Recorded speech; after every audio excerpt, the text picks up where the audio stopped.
Pump Up the Jam. Remember, Pump Up the Jam. Does anybody play that anymore? Party on the dance floor. Yeah. Kids today don't even know how to pump up the jam and party on the dance floor. They wouldn't know how to do. All I know is how to trans on the dance floor. Yeah. Waiting to go live here on Rockfin. Then gonna recount my day at the Tim Walz event in Atlanta. Harris campaign event. Tim Walz was there representing. And my experience at an Emory University, Walz Harris voter registration event. Happy National Voter Registration Day to you, Ian. Oh, happy National Voter Registration to you as well. Do you celebrate? I did. I registered. I went down to Home Depot and I picked up about a mixture of 20 or 30 Mexicans and Guatemalans. Yeah, got them all registered to vote. Yeah, that's great. Yeah, a couple of times. MAGA! Yeah. El MAGA! Yeah. No, La great. MAGA! That's fantastic. They just give me the ballot after I give them the guacamole and food, and they just let me fill it out, so it's easier that way. Yeah. The way that I celebrate is I make ballot cakes, and I give them to all of my unregistered friends.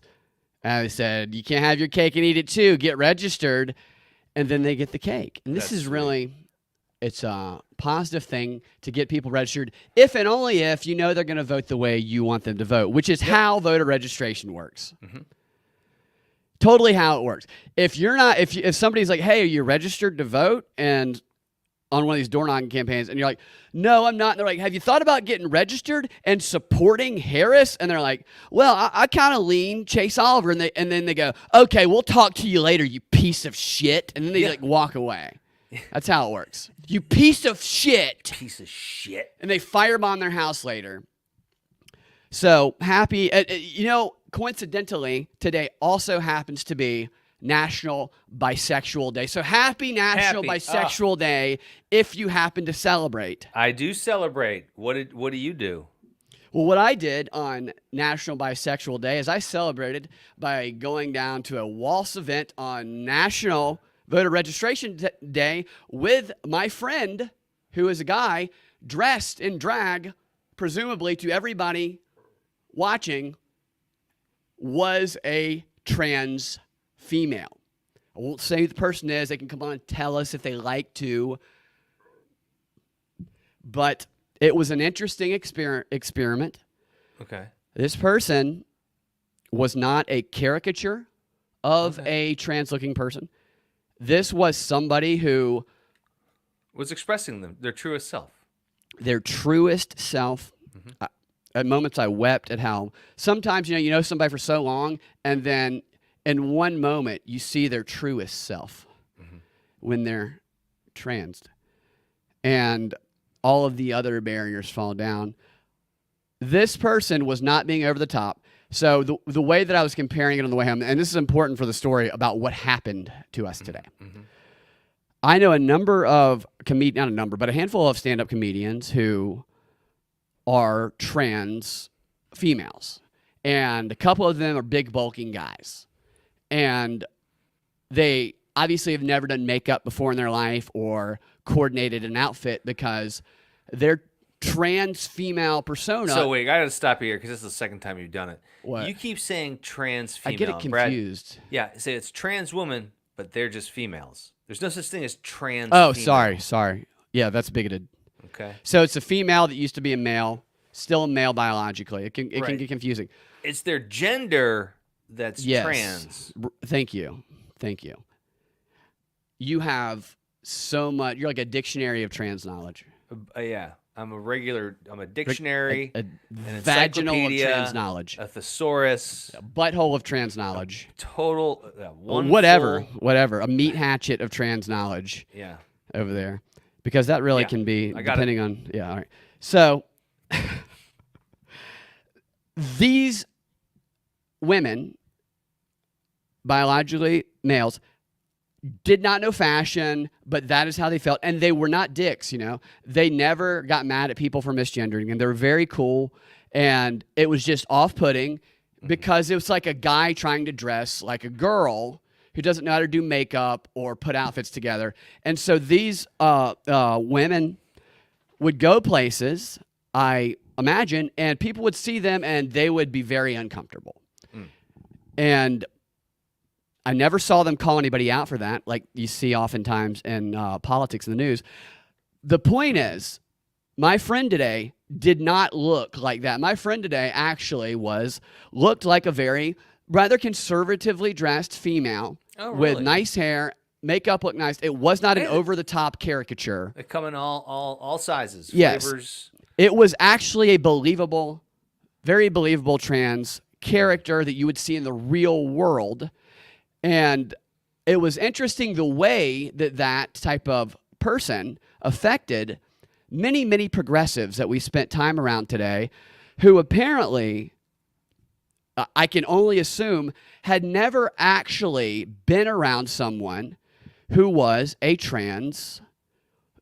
male, but now a female. This is a rubber meets the road situation. Yes. They had supported things, policies. They had maybe protested, argued with their friends, but had never actually been around very real types of people that exist all over the world in this argument, because the uncomfortableness level when they were confronted with a very real world type person here was crazy, bigoted.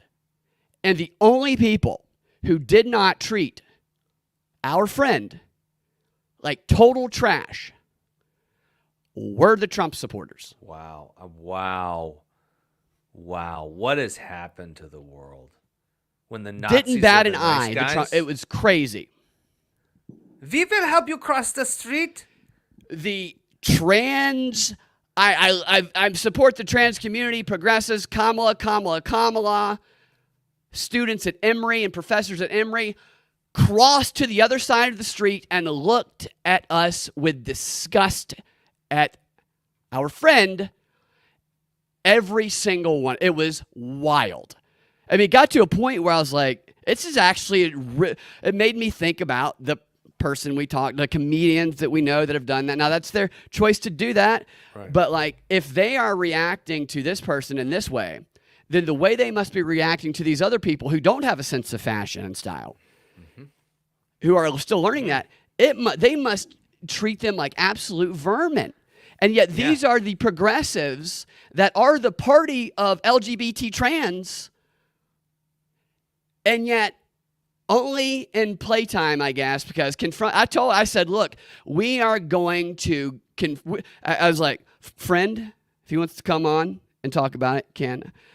What we're going to do now that we know they're uncomfortable is we're going to corner them and we're going to put you right in their face and say, this is what you want. And really pressure. He didn't want to do that. I got mad. I got really mad because we actually got kicked out of Emory. What? We did. We were told to leave. I'll get to that. It was really by an Emory cop? Yes, by an administrator and an Emory cop, and it was based on a lie because I knew I had my information going into all of this. I've been doing a lot of this lately, and I come in prepared to this stuff, and I was not expecting the reactions that we got today. Okay. I was expecting some of the things like Emory is like real cuckoo. Well, the reason I thought it's a wannabe Ivy League school, and it's very, very progressive, Democrat leaning. Everybody. So you're driving up to Emory, and there's a bunch of $1 million houses that all have Harris Walz signs in the yard. Yeah, and then there's I can't remember what a couple of the other. They're all just progressive. Like I used to manage a bar right there, right across the street from Emory. That's right. In that little shopping center. Yeah, and I was actually not expecting them to be so not just turned off by it, but downright kind of mean in the way that they reacted. We weren't being over the top. You recognize when you have to play the thing straight versus when you can be a little bit playful with it. And we were in a thing where we would kind of go off and walk around campus, and we did kind of our own little thing where we pretended that our friend was a Ukrainian immigrant that I had bought. And this Ukrainian immigrant, we pretended they were giving a tour of the school, but this is when we weren't interacting with anybody, so they had no idea about it. So that's going to be like a separate offshoot thing that's actually, I think, going to be really funny. Okay. But when we were around people and talking to people, we were very serious, very earnest. I even told them it was propaganda report. Nobody ever actually looks you up, so I didn't have to use the fake organization, which I was prepared to use. The what was again Medieval Times? The Medieval Times. I didn't have to use that one. Right. And I told them because I wanted to be honest, because I could tell that they were very weird about actually being confronted with someone that they believed was maybe the first, even though they've been supporting trans a very long time, maybe the first actual trans. They didn't want this kind of trans. They wanted a big, like, transy trans person. They wanted a biological female trans, I think. I think this might have been very off-putting that this was a male dressed as a woman. That's the sense. They wanted like a Caitlin Clark. Yeah. Well, one of the few people that appreciated our friend, we went into a coffee shop in between the Walz event and the event at Emory. And in that coffee shop, I am assuming, but I think I'm probably correct, there was a barista who was almost definitely a trans man. So biological female and a man. I got you. And this person was the kindest person, other than the Trump supporters, the kindest person to our friend. Was delighted, almost in a sense, wow, me too, without unspoken me too. And the fact that I treated our friend like an absolute bitch in the coffee shop. So in the coffee shop, in between, then we'll get to the events. We'll start a little humor. We sat down in this busy coffee shop after going to the Walz event and before going over to the Emory event.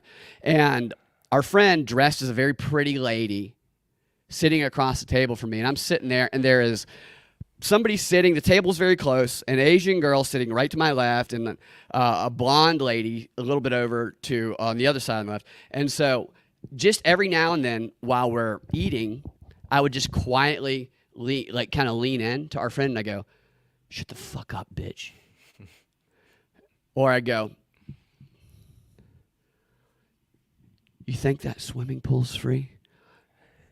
What do you think I'm doing while you're lounging your little ass around? And at one point, I leaned in. I kept saying it louder and louder because I was trying to get people's attention. I leaned in and I said, I'm about to get real trailer parking your ass right now if you don't shut the fuck up. I got downright abusive, and our friend was keeping it together, but cracking. I could see the person next to us getting increasingly uncomfortable. Our friend went over to the bathroom and came back a few minutes later. I was like, "You spent a long time in there. You go, what'd you do? You disgusting." I was just being the worst trailer park boyfriend in history, and it was funny because they believed it. Everybody was buying that, and they were like, "Why is this beautiful little trans lady dating this asshole?" And he got like a cinnamon roll, and I got a muffin. I was like, "That's a big cinnamon roll, big mouth." You hungry? Jesus! That was just a real. It was funny for us. I wish somebody could have been filming that. Oh my gosh, yes. But so we left there, and it was a surprise to me. I kind of thought that they would embrace our friend dressing as a very believable trans person. This was not a caricature. We knew we had to play it serious, especially because Walz, Kamala's vice presidential running mate, is known for embracing the LGBTQ community. He started a gay club. The Coach Walz started a gay club for all the LGBTQ at the high school. A nightclub. He brought all the kids over to the. I got a gay club in my basement. He started a club for LGBTQ kids at the school that he coached at, and that's like one of the things. Treehouse. A treehouse. They all got together and they swapped genders. Yeah. And genitalia. The She-Man Haters The Club? She-Man. Coach Waltz's She-Man play castle. You just leave your genitals. She-Man Cis Woman Haters Club. It's a give genitals, take genitals. You take genitals, you got to leave genitals. And he was the coach of that club, and that's like one of the things that he brags about. Another thing that people say they're voting for Kamala for is because he helped. You might have talked about this the other day. He helped pass this law where you can, if a kid in elementary, middle school wants to trans, they can do it without telling their parent. They can. I That's don't know correct. the full details of it, Yeah, but the that's- teachers. So that was Coach Walz that did that. So he's Yeah. very much the trans LGBTQ. So our friend was embodying a character in a very realistic way. I mean, our know what? friend Yeah. did their makeup and hair and outfit for like 2.5 hours. Every single one of our liberal friends who have children have confessed to me at some point how thankful they are that none of their kids are trans. And they only tell you because they know. They know they're safe with me. They're like, Ian's a bigot. I can Ian, tell him I my can confess all my truths. Tell my me dark all your truths to bigoted Ian. ideas. Be funny. It'd be funny to just be shocked when they say that. Are you kidding me? I got in so much trouble over the cat eating comments. I woke up on Oh, Sunday. really? Dude, what was so fucking funny? What were your comments? Okay, no, I woke up on Sunday to a friend of mine on this thread. A friend of mine just blasting me, saying I was disgusting for supporting Trump. You know, Haitians are getting their windows broken in by the Proud Boys in Springfield, and of course, I immediately go, okay, the Proud Boys, like, oh, this fucking, like, why they have this straw man that they've built up. I'm like, I don't care about the Proud Boys. Yeah, and so of right. course I go and I see the video, and it's like funny, 12 dude. guys, and he says on this, Was it coming out of a U-Haul? yeah, right. He says on this thread, he goes, yeah, the Proud Boys are going around Springfield and throwing rocks through Haitian families' windows. And one of my friends who's like us responds, did they save any cats? And he's like, you're disgusting. And we went on radio silence. And then 3 hours later, Trump is almost assassinated again. And Yeah. I'm just like, and we're on it. It was such a beautiful Sunday. I was like, dude, we're talking again now, but I was like, dude, you have to admit how funny it is that the morning you tell me that I'm a racist who hates Haitians, and how can I be a Christian? That happens. That happens. That But Trump then it's almost gets Trump's fault. assassinated. That's what they say in the news and all Yeah. that. That's funny. U-Hauls kept driving by, and every time a U-Haul drove by, because we were waiting for Walz for a long time, because Walz drove around. We saw the motorcade go by one time with all of the white vans filled with the audience. They brought their audience. Okay, what is the Kamala Harris enthusiasm real? Let's answer that question right now. Absolutely not. Absolutely not. It was so You fabricated. saw it with your own eyes. I saw it with my own eyes. I experienced it. I've also experienced multiple events that Trump has been at. Not even close. I mean, I already thought it was crazy how the media is flipping this thing and Kamala's talking about crowds and all that. I already thought it was crazy. But when I saw how little enthusiasm at a Harris event there actually is, Does it look like a bunch of extras standing it around is waiting for direction? wild. Everybody who was, we were also kicked out of the parking lot of that event. Just a little, because I was not supposed to know when and where this was happening. We were the only ones there outside of somehow a handful of Trump supporters knew about it. They must have been savvy on the internet. We were the only two besides them who weren't hand-picked, controlled people who were brought there or who paid to be there. And they weeded you out? You couldn't just So at one point, so here's what happened when we got there, and then I'll get back to should the have other wore part. your Kamala for white I dudes did. for- I did. So I was like, I'm wearing the Kamala of the Harris, whatever, white dude for Harris shirt. Our friend is dressed like he is a very He's believable, expressing his true self. true self, very believable His trans womanly woman, self. which is was basically beautiful. That basically picture I got Tim this Walz's morning. brand. So if Tim Walz is going to get a picture with anybody that supports his brand, it is with our trans friend, because that is what he's known for. So I'm like, we have the odds in our favor of getting into this event. But here's why I was a little uncertain. I was able to figure out which of the many events going on in town was the one he'd be at. And so I registered to go to it in plenty of time. And then I get an email saying that I've registered. I'm like, all right. And a few hours after that, I get another email saying that the event has been canceled. And I click on the link that had the description, and it's gone. And that raised my eyebrow. eyebrows, not just one of them, both of them. I said, this event's not canceled.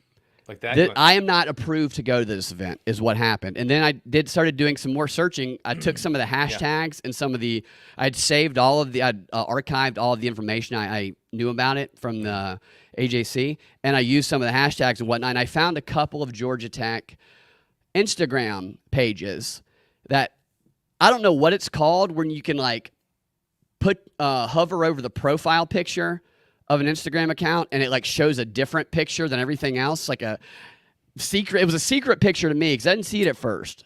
But what I did find was a flyer for the event that I had registered and thought that I was going to have access to for that event at Georgia Tech.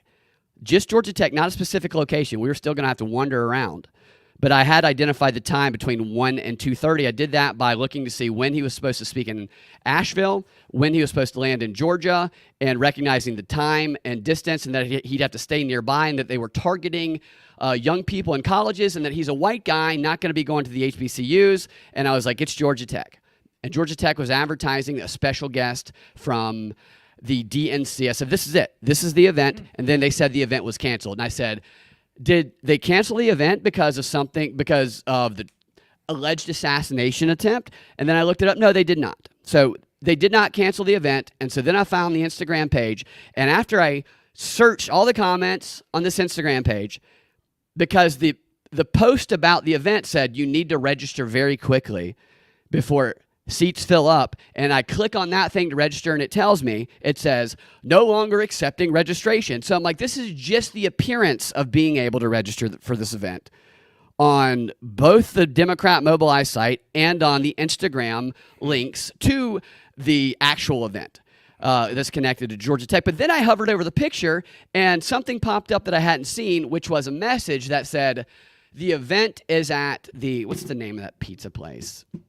God, I don't know, just slipped my mind. The pizza place by Georgia Tech. Yeah.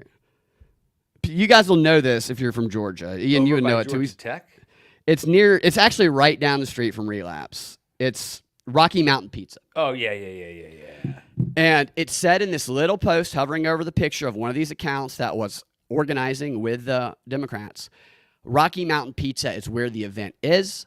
You need to get there by 12 if you're going to get in. If you are approved, registered and approved, and doors will close at 12:30, and it's 1 to 2:30, just as I suspected. And I went knowing that we probably wouldn't get in, but what I did was I pulled up the original email from the Mobilize site that said I was registered. I gave Josh that same email, and I wore my press pass from the Libertarian National Convention that said propaganda report, and I just folded up the part that said it was the National Convention so that it looked like a legit press pass. And so we get in line. There was 2 lines. One line you go up, and they say, what's your name?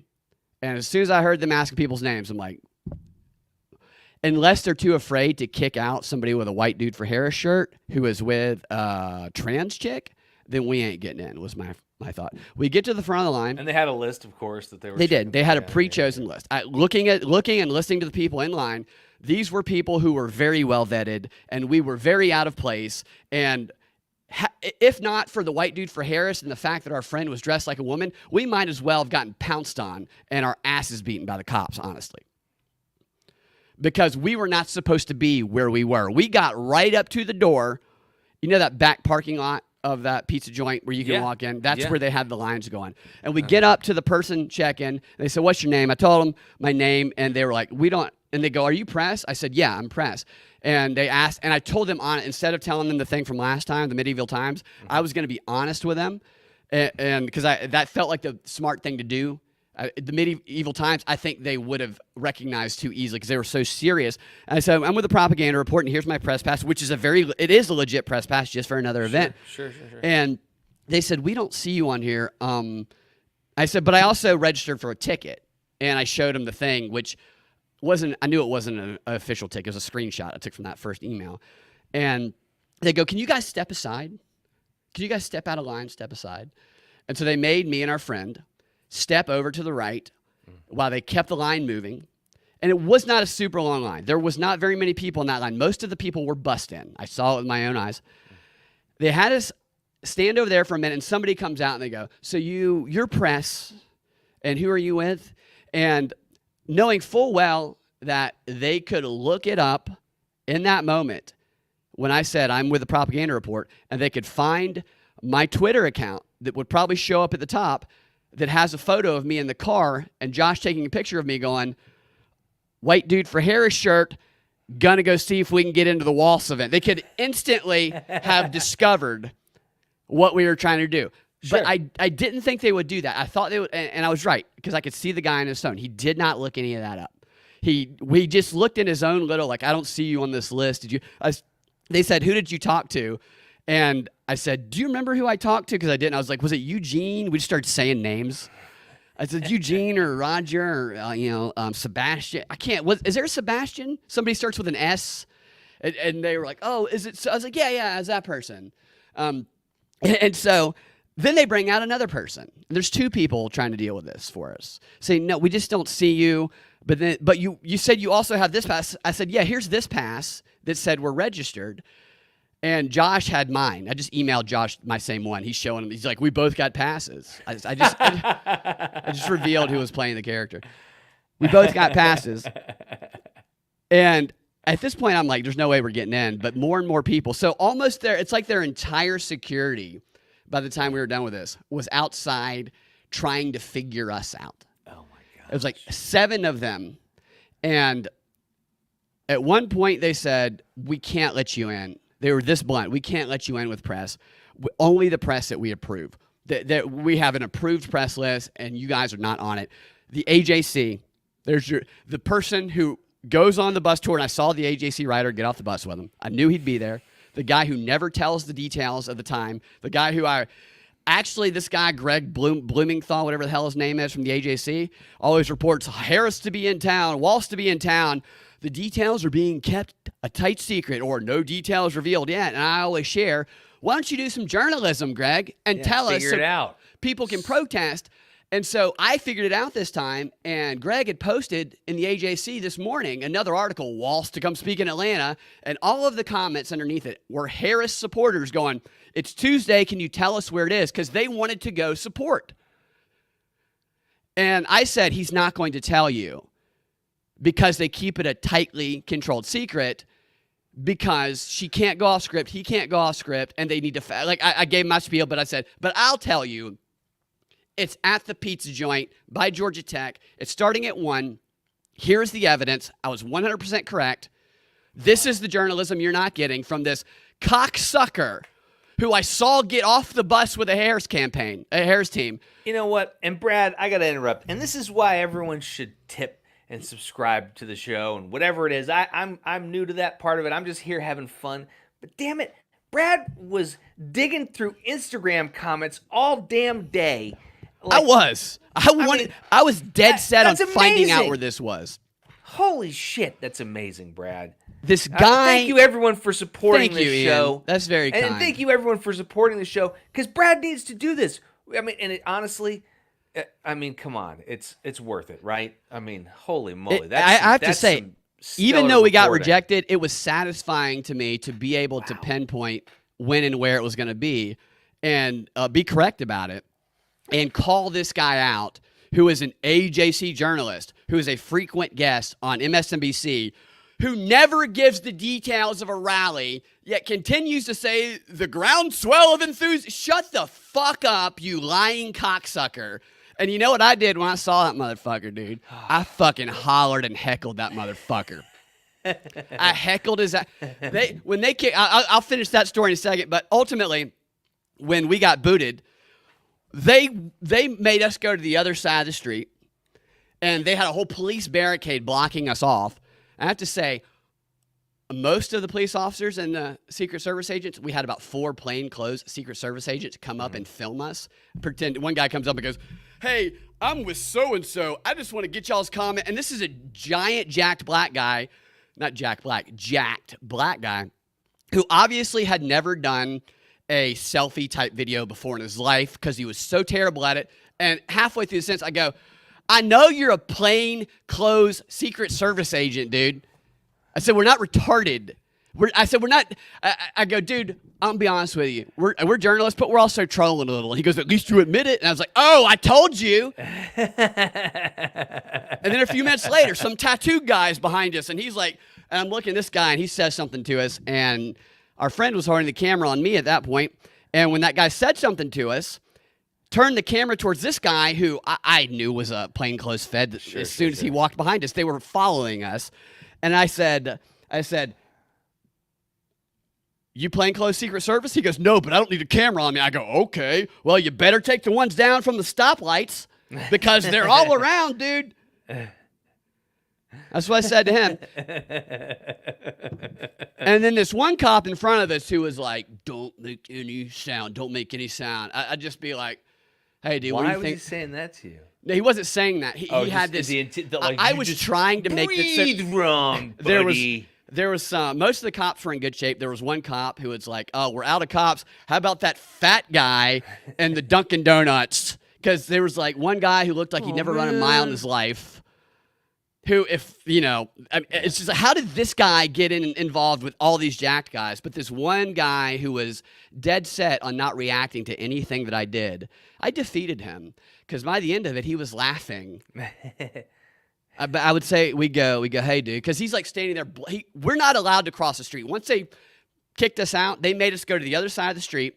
So we could not interact at all with the privileged who are in the motorcade and in the buses full of people who they filled the freaking place up with. The people that were there who they paid to be there, who were chosen, the few people that were in line, maybe a dozen people, were not filling the room. There was more probably Trump people on the other side of the street than there were actual Harris people that were waiting in line to go in. All of the Harris people were bussed in just like they say they were. There was about 10 white buses full of people, politicians, friendly journalists. They all flooded in, and that will be the crowd that you will see in the news.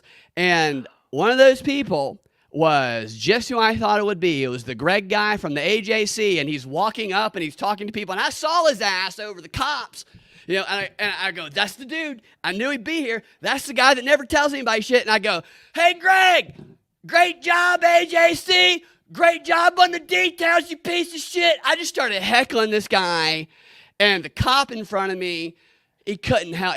I broke him, dude. He tried so hard not to laugh at me heckling the AJC guy, but I broke him.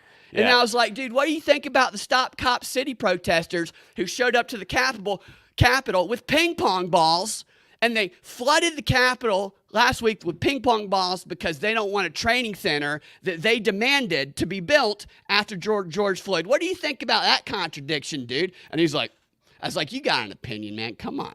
And I was like, what do you I was like, come on, dude. I started saying the word bussy a lot.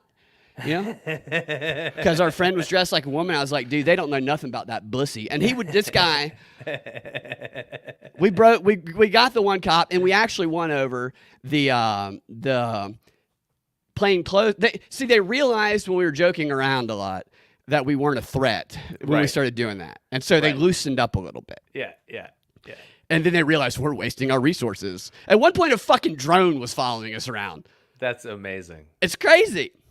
And so yeah, I hollered at the AJC guy because of how awful he is, and he is on every one of these tours. They have their own little controlled local news guy. AJC is funded by the Google News Initiative. The best way to hide from the Secret Service is to disguise yourself as a sniper.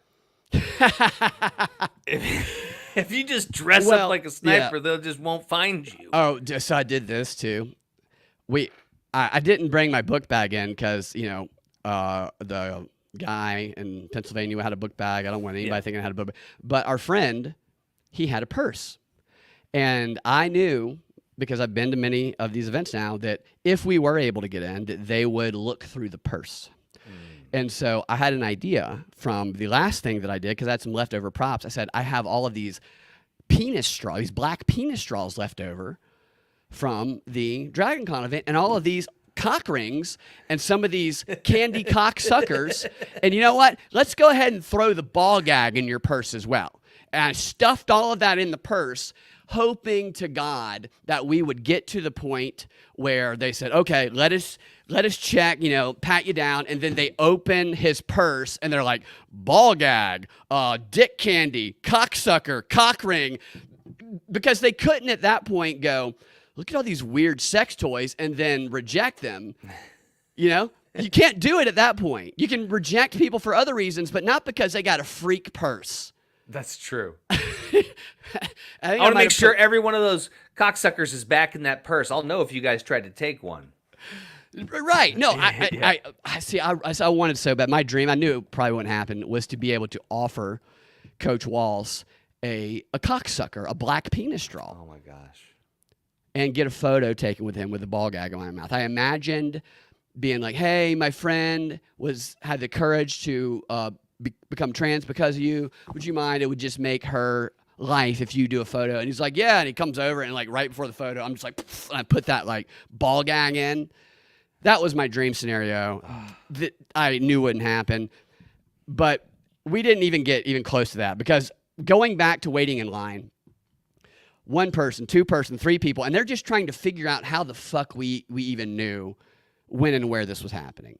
And they would send a different person to take a different tone, and I would just keep saying, yeah, no, we've been to every event in Atlanta today. I said, I have covered, because I did my research. I knew every event that was going on. I said, we covered the one in Little 5 Points, though we're going over the one at Emory later, because I know, as you guys know, today is National Voter Registration Day, and we're getting the word out for young. Like, I spoke in all their language. Anything they could have exposed me as being a fraud, I had covered, other than the fact that they couldn't find my name on anything. So I could speak the part right. And so they would say, well, we just don't. I'd be like, well, it's weird, because I did talk to somebody. Somebody told me and they verified it from me, from this organization. They go, from the Georgia. I said, I don't know who it is, but I was told that we were going to get in, and we came down here a long way. And every now and then, while they were all circled around trying to figure this out, I'd look over at our friend. I'd put my hand on his shoulder, and I'd go, are you okay? That's great. And he would go, it was just meeting Coach Walz was my dream. And I go, I know. I don't know what to tell you. We did everything. I was like, we did everything correct. But yeah, sorry, no, it's not your problem. Just is there anything we can do?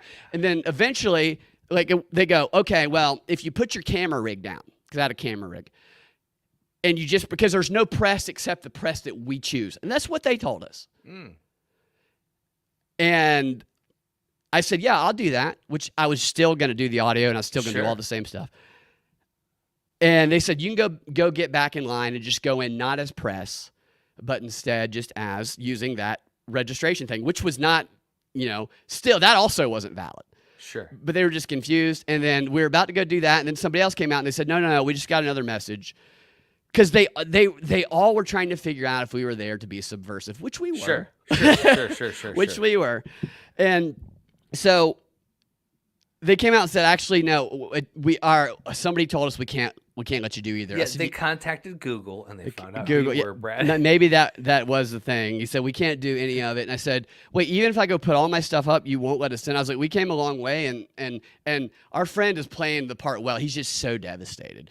Like, the whole premise is Coach Walz is his dream. Like, I want to meet Michael Jordan, shoot hoops with him. Coach Walz is his Michael Jordan, and the day for him started off with a devastating blow of Coach Walz and the Progressive Campaign of Inclusivity not letting the only very obviously trans woman into the Coach Walz pro-LGBT rally.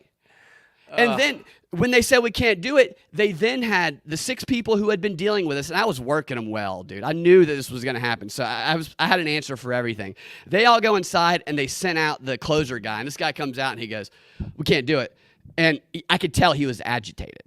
He was trying not to show he's agitated, because there was a line of about 12 people watching all of this, watching this trans person get persecuted by the Harris campaign. They all saw it.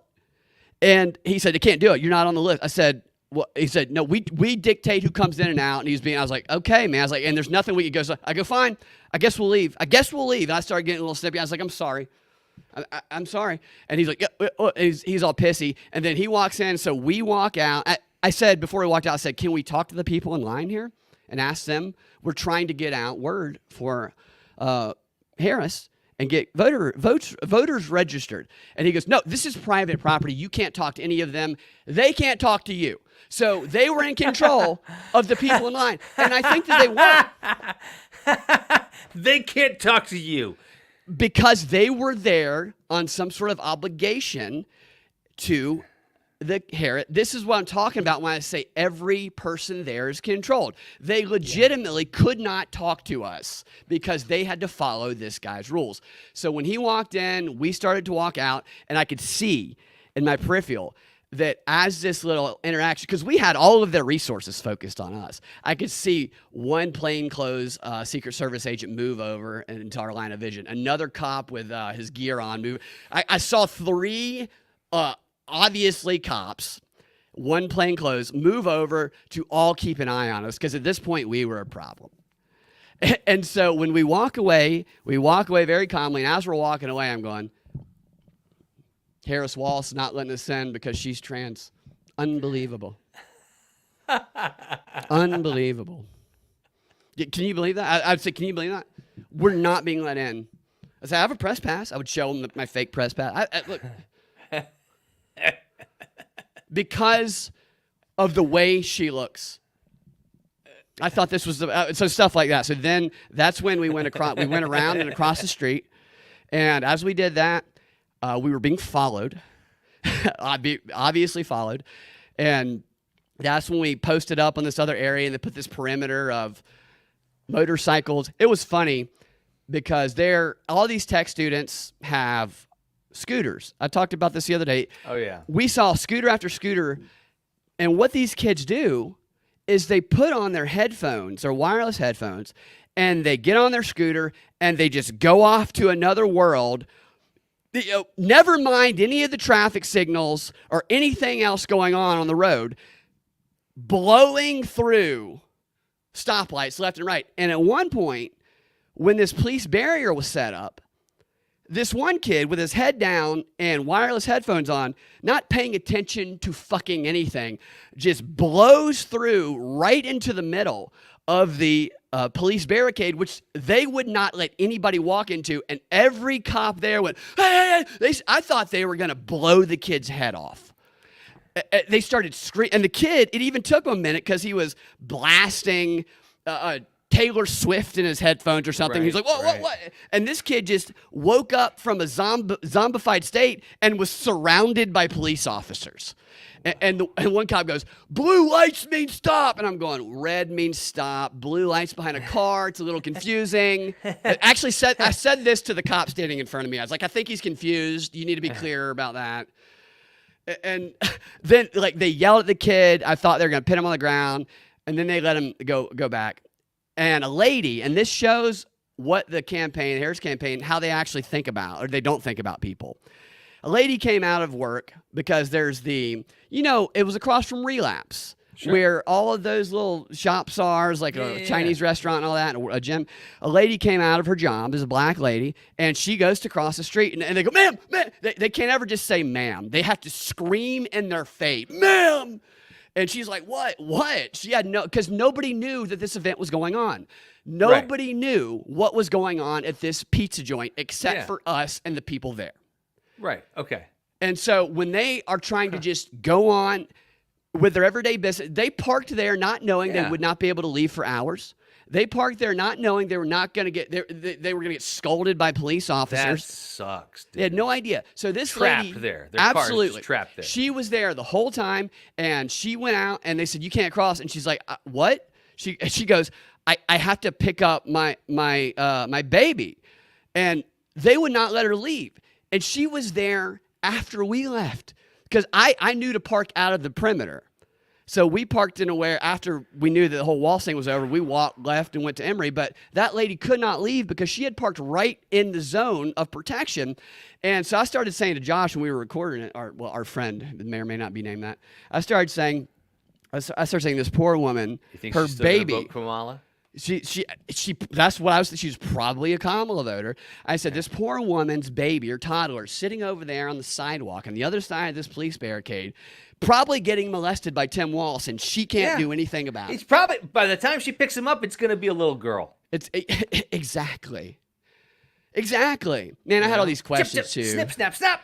Like I had all these questions I really wanted to ask about how I want to create a myth, a legend among progressives around how one time Coach Walz, when a kid who, inside was a female, outside biologically a male, his parents or their parents would not let them express their true gender, that at halftime of one of Coach's football games that Coach performed the gender operation surgery himself because it was legal because of a law he passed, retroactively.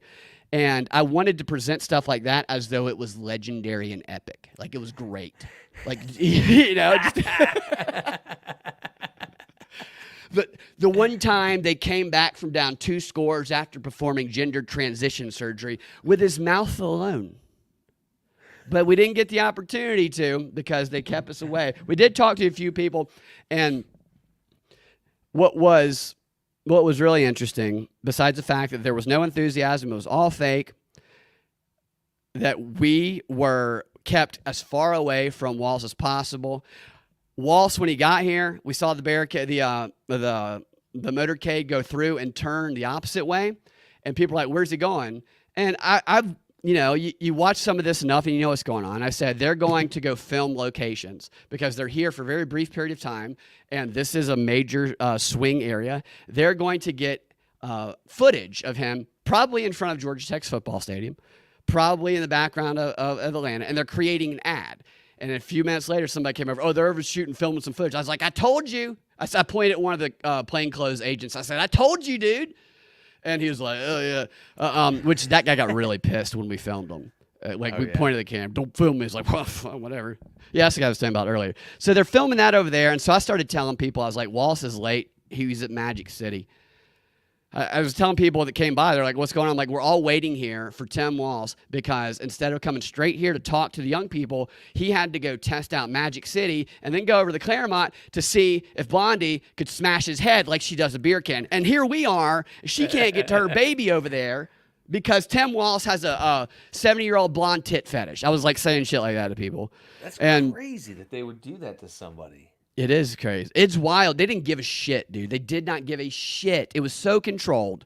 The whole thing was a PR stunt. You could hear them on the talking through the intercom, and it was just scripted talking points, and they filled the room with the right demographic of people, that they could get the right photos, and that they could enable Walz to go in there and say football analogies like a person who's never played football. He's like, when you're down late in the game, and it's the 3rd or 4th quarter and you need a field goal, sometimes you just got to put the free throw shooter in. He talks like a guy who's never played football in his life. Right. And then he rips off lines. He does it from Any Given Sunday. He uses Al Pacino lines from Any Given fucking Sunday in his speech. I was telling everybody that. Everybody there who was waiting, I was like, you know what this asshole does? And meanwhile, I'm wearing the Harris, white guy for Harris shirt. But at this point, the people there realized that I wasn't really a white guy for Harris because I was like going after him. But the Trump supporters that were there, while they were the nicest people to us, they need to come up with some more slogans. All they had was stolen valor, but they kept repeating it. And then we got like one stream of Tampon Tim. I was like, I like the Tampon Tim. But I want to see Tim's a fag. I want you to go all full. Tim's a faggot and he'll rape your kid. Like really go there with the way, embody his persona. I'm not saying Tim is that, but I'm saying it's believable that you don't want to leave your kid with this person. I don't think I'm wrong about that. Ian, I've rambled. I still have more story, but I'll let you respond. I haven't. No. Go. Keep going. No. I think that's crazy, though, that how controlled this whole. It's totally controlled. And 100%. The fact that they're able to get away with it for this long is really disconcerting. But I do think, don't you think that these things are cracking, like in people in the. You know, I was talking to a friend of ours earlier. Zach says they're interrogating the real white dudes for Harris now, trying to find the leak. That's hilarious. I was talking to a friend of ours, so I told him to come on the show, but he's too busy his girlfriend's not there to tell. Are you listening? If you're listening, this is for you, friend. His girlfriend's not there. He could be hanging out with us, but he still isn't. It's very disappointing. It's Justin. It's our friend Justin. Oh. So, yeah, we were talking, and another friend of ours we do improv with, I was like, I could tell that friend of ours that at this point, and you've been to some of the events too with me, Josh has, Zach has, Jake has. We have collectively, we have footage, we've been to multiple events that Trump has spoken where we've seen people waiting in line to see Trump and their enthusiasm and the diversity of that group. And we've seen inside, I have footage of this too, the Trump rally and the people who don't like him, the people who do like him, and the energy inside. And we have seen the man on the street videos, various man on the street videos at different locations that we thought would lean left, leaned a little right, then some that did lean left. We've seen a good sample size of man on the street. And now, added to this, I've also seen a Harris campaign rally firsthand. And based on those experiences in Georgia, the enthusiasm's a total fucking lie. And I could tell our friend that, who we do improv with, all of that stuff from this firsthand experience, and he would go, no, it's not. You've been watching Newsmax adjacent. I'd be like, no, I've actually been on the ground at an event almost every week for like 8 weeks. But it's the way you look at it, Brad. Yeah, like here's the footage. I could show this person the footage, and they would still believe that. Cheap fake. You made your own cheap fake. That's exactly what I'm talking about. They would still believe what they want to believe, and this is why I think they continue to do it. Listen, that person, what that person has in common with several of our friends is that those friends have a lot of money. Let's just be honest. Dude, and they're doing real well. You just summed up Emory University right there. That is why. Fucking money. It's a lot of fucking money and no experience with a real trans woman. And they got to give back by being total fucking dipshits. This is how they're going to give back. Right. And they think they're so much smarter than everybody else. Yes. Well, I made all this money by making apps and stuff like that. And so, I'm going to give back. Right. And it's just because I've like beaten my head into a wall trying to show this person who's a smart person in every other avenue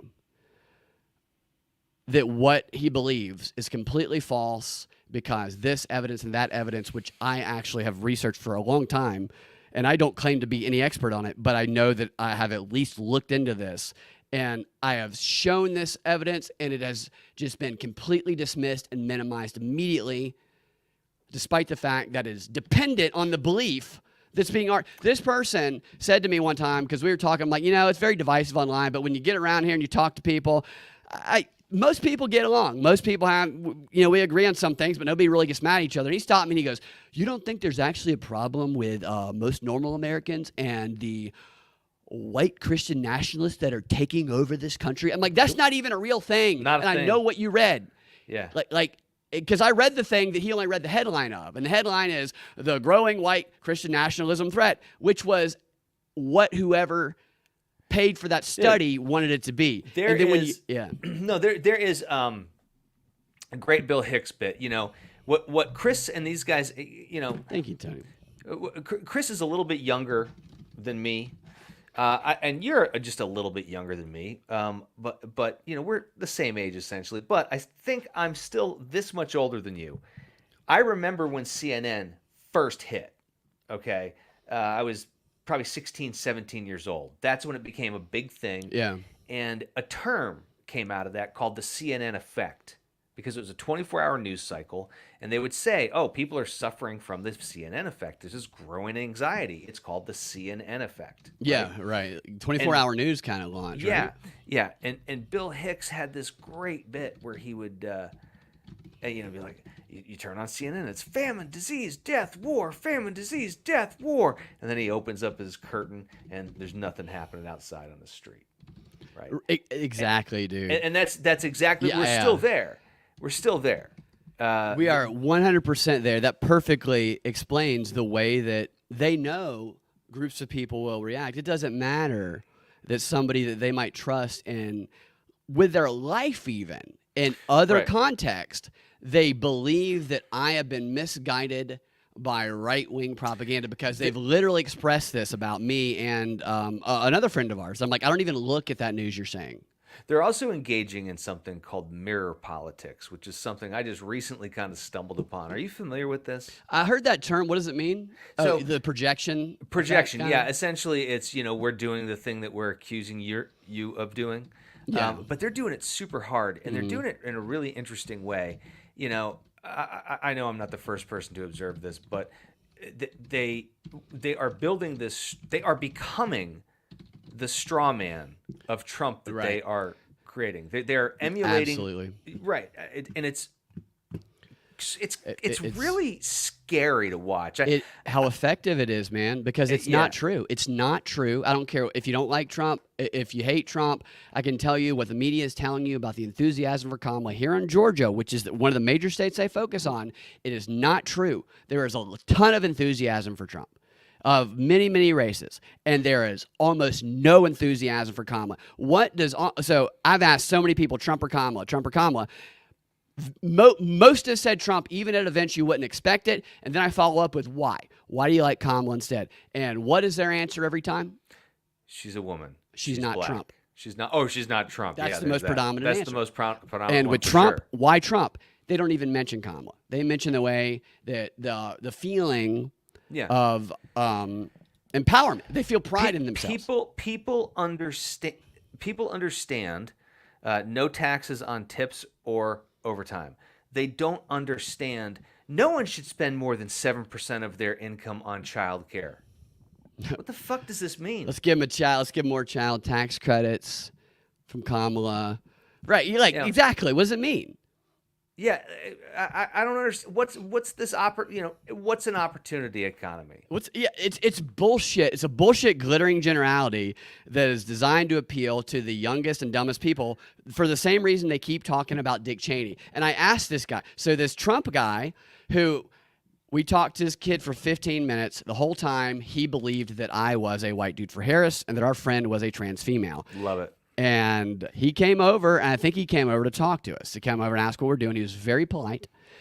And I said, do you want to talk to us? And I asked him about what he believed. And he was not judgmental. He was not 100% sucking Trump's D, but he said that he supports Trump, but he understands some of his flaws. Very well-spoken kid and smart, very smart. Mm-hmm. And I asked him about Kamala. I was trying to get him to, I was like, what do you think about Kamala? Do you believe in that stuff MAGA says? And I was trying to get him to like go full MAGA, at least how they would say full MAGA is, and just be like mean. And he wasn't. He said no. I was like, all right, man, you sound like you're pretty even keel and you're open minded to it or whatever. And we kept talking, and then at the end of the conversation, he said, so you guys are pro Kamala or whatever. And I was like, dude, I'm gonna be honest with you. I'm wearing this so that I can talk to some of these people over here without them just shutting down, without them thinking I'm just like a Trump person when I ask them questions. I think this and that. I don't believe Kamala. Trump has his issues. I think Trump's funnier. I think people who follow Trump feel empowered. I think people who follow Kamala feel disempowered, and they need the government. And the kid was like, he was just a nice kid who was open-minded. And when I told him that, he understood, and he wasn't like, yeah, fuck him. Yeah. He was the nicest person we talked to the whole time. He was nice to our friend who everybody else was mean to. He had no problem talking to our friend who was dressed like a woman. I think the way I feel about my leftist friends is that they're very nice people. I love them, but they're horribly misguided. Yeah. And they think I they're actually too smart want for their own good. a lot of the same things that they want, but their ideas on how to get there are stupid as shit. He's really dumb, yeah. Okay. Yeah, trans the kids. They think I'm in a cult. Right, and because of them, you saying they and me saying them, we don't know if we're talking about them or if we're talking about them. They, them. Yeah, I love that. I love that. Why are you making such a big deal out of that? I Ian? identify as that. Yeah, That's right, exactly. one of them. Why are you making such a big deal out of it? I'm like, yeah, I'm the one marching around in the street waving a pride flag. I'm the one making a big deal out of it. It is really, really. You know? So another thing that happened, after we realized they kind of like teleported Walz in. I kept telling people, Walz just appeared. I told everybody, like I said, that he went to the strip clubs and they teleported him in. And I was also telling people, I was like, you know what I'd really wish they would do for Coach Tim? I wish that he would parasail in holding a football and then blast through the front door, spike the football, and go touchdown, for Kamala. Then F-16s go across the fucking sky. And then he fucks the nearest chick, in front of everybody. Yeah. So people know touchdown, baby. Yeah, fuck me. Yeah. I did ask a number of people, I said, don't you think that Coach Walz should have to go on television and show he can throw a tight spiral and catch a football before we call him coach as a nation? I think so. Yeah. We went to go leave back to the car, and I told our friend, I said, hey, let's walk down the sidewalk by the police, but we'll stay on the side. And I want you to, as we're walking by the police, I want you to ask them if you look pretty. and he was like, oh, I was like, come on, dude, just ask them if you look pretty, if they like your dress. They might. Just do, I said, give me the camera, take this thing, put it on your shirt. Where you're, and I said, cover your bra's sticking out. Cover your bra, don't be a slut. Put this mic on and go walk down the sidewalk and just say, does my dress look pretty? And he did, and I recorded it. And I don't think they thought his dress looked pretty. Because they didn't respond to him at all. In fact, when we turned back into the parking lot, one of the cops who he asked if his dress looked pretty got in one of the cop cars to go look at the perimeter over there, and he floored it through the parking lot, narrowly missing our beautifully dressed female male friend. I mean, he almost hit him in the car. I'm like, that's the guy you just asked if you looked pretty, and he just about killed you. I had to yank. I'm like, that dude's going 80. Guess he doesn't like that dress and sweater, bro. And that's hilarious. It was like the guy. How close did he come for real? It was very close, man. The guy was going fast, and it was very close. And it's like he didn't get. It's like Grand Theft Auto. You don't give a shit if somebody's there. You dive out of the way. It was a lot closer because he was turned the other way, and I was filming him, and I was like, "Fuck." And and he was like, that's the guy. And the guy seemed angry too, because he had to stop. Yeah. There's a car, so you can't just floor it through that. You have to actually wait for the car in front of you. So as we walked, he's waiting on the red light to change. We look over this guy who, we narrowly escaped our lives, especially our friend. And he just looks at us like, I can't believe I fucking missed. Are you serious? That's what I perceived it as. He was an asshole. And there was that one cop who was very, very... the guy who definitely loses the mile race against all the other cops because looks like they ran short. You never know. Maybe he's the fastest. Maybe. Super fast, fat guy. I'm like, this guy's beating up and catching nobody, but maybe you're right. Maybe he's got some superpowers. So then we go back to the car, and then we went to that other event. I told you about what happened at the coffee shop there. And we get to the other event, and I'm thinking this is a good idea. I'm thinking... you had a rough experience because our framing of this was that meeting Coach LGBTQ Walz was going to be the best moment of our friend's life because of the glass ceilings that Coach Walz has broken for people like our friend. Sure. And hers, hopes and dreams were crushed when the only trans female there was kicked out of the parking lot and narrowly escaped for her life from an angry transphobic police officer. That's so sad. And it can only get better from here. Surely these progressive Emory students will embrace you and your lifestyle. Maybe you should start a GoFundMe. I think we can sue Emory for legitimate emotional distress for what happened to our friend. Yeah. They kicked you out and you almost got killed. That is true. We got kicked out by security at Emory. Mm-hmm. And the reason we got kicked out, make no mistake, is because they believed our friend was a trans female who was making people uncomfortable when our friend was literally doing nothing.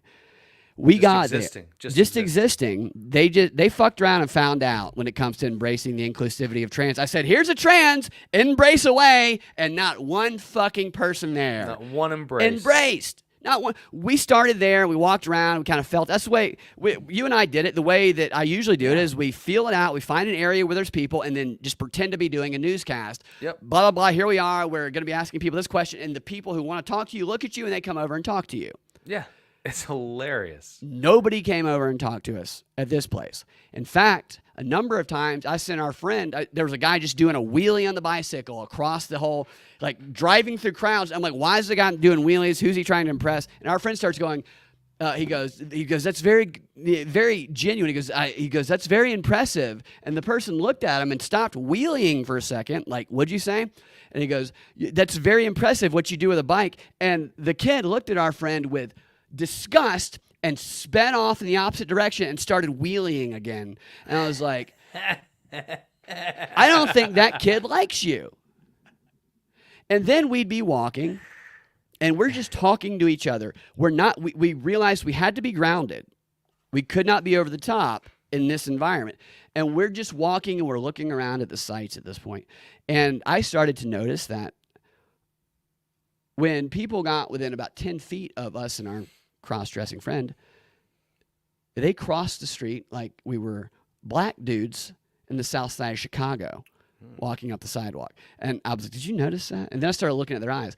And what they would do is we'd be walking, they'd be talking, they'd look up, they'd be a bit taken aback by this real-life trans-looking person in front of them. Never before seen. They've only seen it on TV.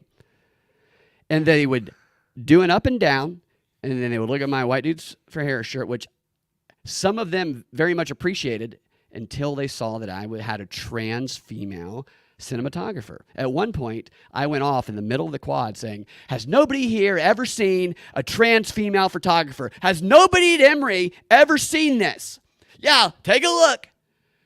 Shortly thereafter is when security approached us. These kids are looking and they're having these expressions of disgust, and they're going across. One person saw our friend and did this. Blocked his eyes and walked. And I said, well, because if you stare at a trans too long, you become one. Yeah, you become trans. You become trans. And so what? And he realized it too. I was like, I think that these are a bunch of privileged rich kids who know that they're supposed to say inclusivity and trans and whatnot. But I don't think they've ever actually seen someone who is a man who dresses like a woman. Probably and believes not. Not that our friend doesn't believe that he's a woman, but he was playing he's a good actor. And when I say that he wasn't being over the top, he wasn't. And they were fucking dicks. At one point, we walk by a teacher, a professor, who had on a pretty green dress. And our friend very genuinely said, I like your dress, very calmly. And that woman scooted over 2 feet and did not respond. What a bitch. What a fucking bitch. I mean, that's when it started. Maybe she didn't speak English. No, she was a white lady, dude. So? Yeah, maybe I'm assuming her. Yeah. That's when it dawned on me, dude. I was like, man, we are far nicer to every trans person in comedy that we've ever met. We're kind to them. We're nice to them. Because we're fucking nice to them. We're not fucking dicks. Like, we don't respond to the media. Dude. Every person here who claims to be such a progressive inclusivity hero is a fucking hypocrite, and they're an asshole. And you need to go put that bussy on them and challenge them. Yeah. And that pussy. Yeah. And so this continued to happen. I asked a couple people who did make eye contact. What are you doing? We're doing this. They would look at our friend, and I'd say, who are you voting for? And they'd all said Harris. And one of them said, Harris, but you shouldn't be asking me that. And I'm like, you came up to me, bitch. You literally came up to me and asked what I'm doing, and I told you. And you got mad that I asked you because you looked at my trans friend here, and you're a fucking transphobic Harris supporter. Wow.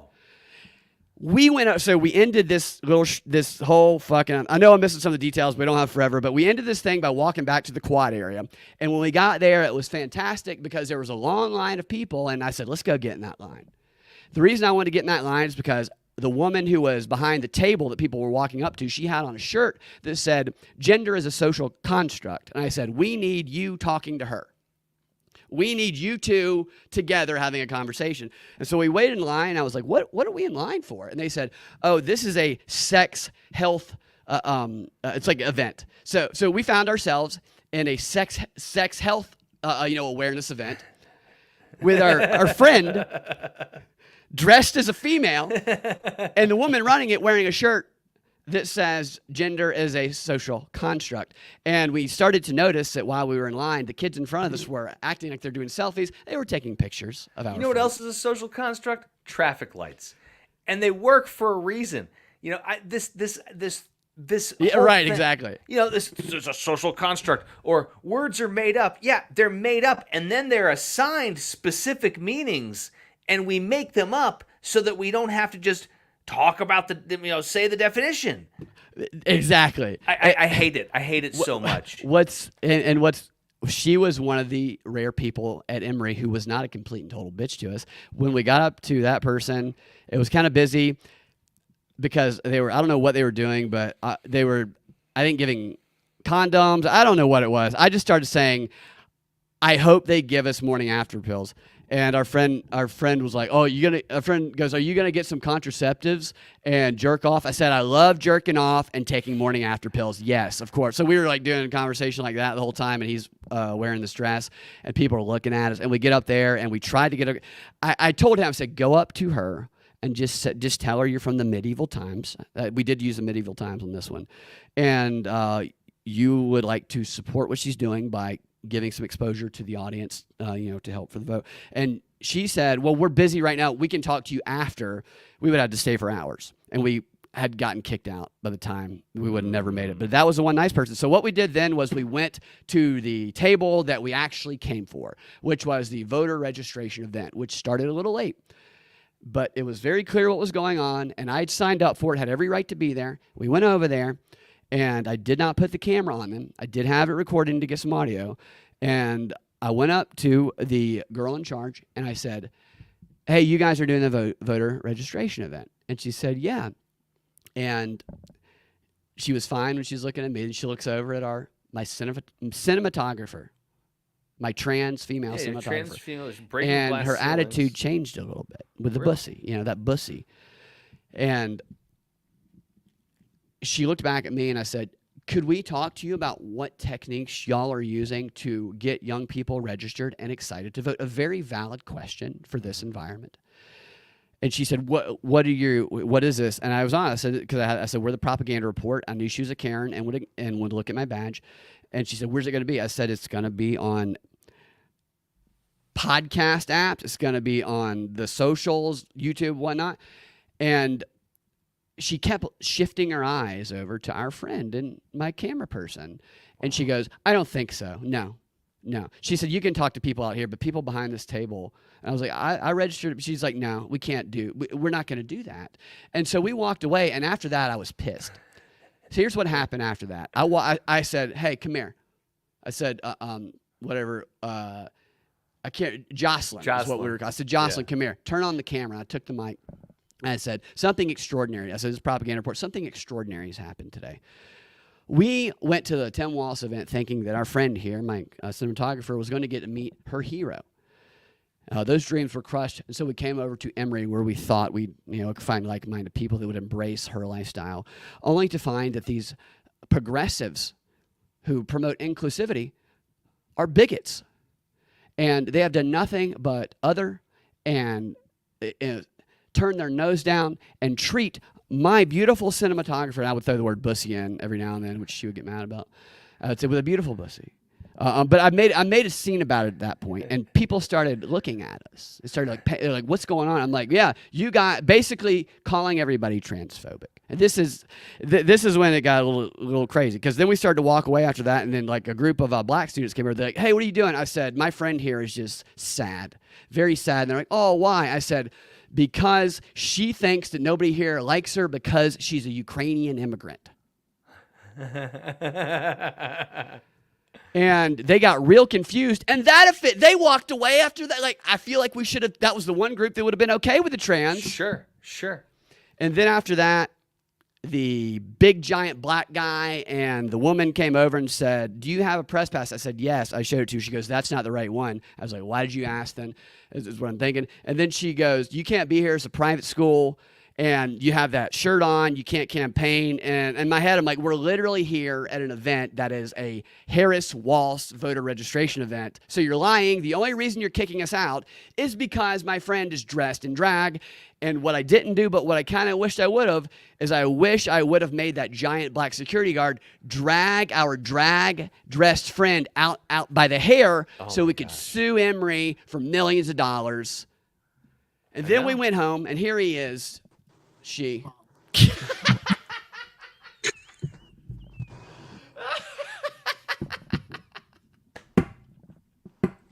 I don't appreciate you laughing at me, Brad. You look so beautiful. So beautiful, You Jocelyn. look gorgeous. Look I even at fell you. asleep. I feel You like look an rested. idiot. Yeah, you don't You look look like you were sleeping. You look really beautiful. You really, I told her a few times, Your Ian, that makeup is so good. it's great. It really is. It's great. A couple times when I had to go throw a bottle away or something, I'd turn around and I'd go, "Who is that?" Oh, that's like I'd get confused. Who's that? Oh no. Oh yeah. So I told the basic story about what happened today. My kid's not as big as that woman you sent me the video of, Ian. Yeah, I gotta send you that video, Brad. It's a Jesse Peters video. It's funny. How did you feel today with literally everybody except the couple of Trump people being bigots to you despite claiming to represent inclusivity? I was obsessed with Tim Walz. He wouldn't let me into his event. And now, I'm flipping. I'm flipping completely. I'm voting for Donald Trump. You should have seen his mascara on the way home. It was just streaming everywhere. You were crying. I tried to make myself look beautiful today. I didn't even. I went out of my way. It took me 2 hours to get ready, Ian. You've been dressed like this for 14 since 8 a.m. hours. He texted me at 8 a.m. Ian. I'm like, what? I love it. Yeah, and he looked great. And I forgot about the Asian lady who was walking the dog when we were going back to the car. We're going back to get in the car. He's devastated. Yeah, because he's going, is it my hair? What is it? Is it the sweater? I'm like, you're beautiful. Monster? It's them. Is it my giant shoulders? I said, you're not a monster. And at one point, I'm like, how big are your feet? He's like 10 and a half. I was like, you're not a monster. With your, we wanted to start actually a foot only feet for him. We gotta put you into a really nice tight black cocktail Sexy, dress. yeah. Just and be a some real heels. bitch. Just and get a then whip. go find that cop and ask him how you look. I told him how that cop tried to kill you. Ran me over. I heard that. That's awful. Brad threw me out of the way of danger. Well, he's a gentleman. My hero. Yeah. Yep. No, I had to do the gentlemanly thing. We're walking back to the car, and this is against my better judgment. I wasn't even going to come here tonight. This Asian lady with her dog is walking up the sidewalk the opposite direction. You can tell in the look in her face, just even 5 feet away when I first saw her, that she is just horrified that she has to share such a tight space with what's approaching her. Well, at first we walked by her. That's what I'm talking about. She looked disgusted. She like scooted over to the side, and she's like, I hope my dog doesn't touch them. And she looked at us, and then we get in the car, and I'm about to like back out, and we see her kind of speedily running up to the window. And both of us are thinking, maybe she is having a change of heart. I'm thinking she's going to come compliment Jocelyn here. here. I thought she was going to tell me how great I looked or something. I didn't even go to a salon to get this makeover. Yeah, and so we rolled down the window. You did a great job. We rolled down the window, and this lady... I even did Blue Wave eyeshadow. So, Ian, if you ever have a project, you need Jocelyn to get up early. You have to say... I'll wake up You have early. To say... I'd say you get to dress up I like love Laser Josh, Day. but I need to see Jocelyn, and you will have Jocelyn by 9:30 a.m. Jocelyn's an alpha woman. Jocelyn knows what she wants.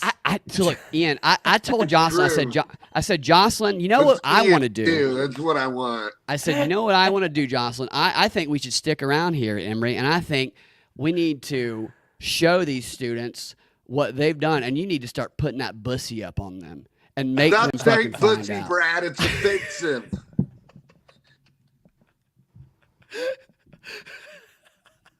I took my clip-on earrings off. They were cutting off the circulation of my Every lobes. time he did, he had beautiful earrings on. We They gotta did get They not. were blue.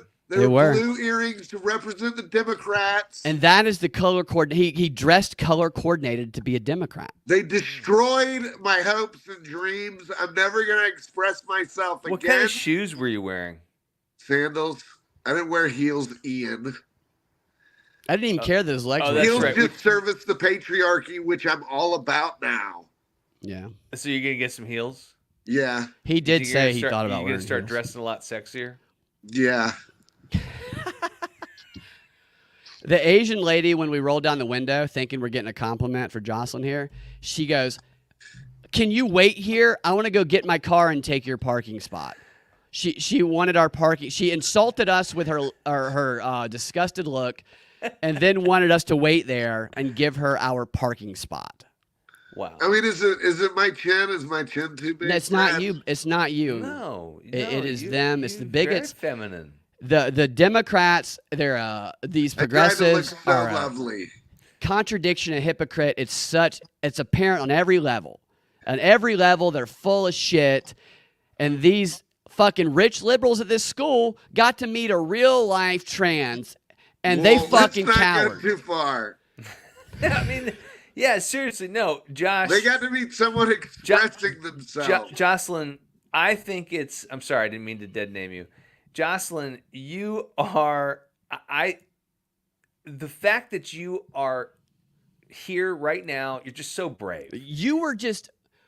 I mean, everybody was so mean to you today, except for like 3 people. Yeah, You're a Brad survivor. was. The police were mean. I was mean too. I already told Ian about how I told you to shut the fuck up in that coffee shop, or I was about to get real trailer trash. God, that's so funny. Yeah, I was scared for my life. Yeah, that was my Because favorite he was part. my ride home, Ian. I didn't know if I was going to get taken home or drugged to Brad's cave. No, Yeah, that's I scary. threatened the shit out of him, and that Asian girl next to us was terrified that I was I about to tried beat to go the to the shit. bathroom and he made me order my own drink. Hey, and Jocelyn, wine you can and always- my own meal. You can always call me if you ever get scared. Okay.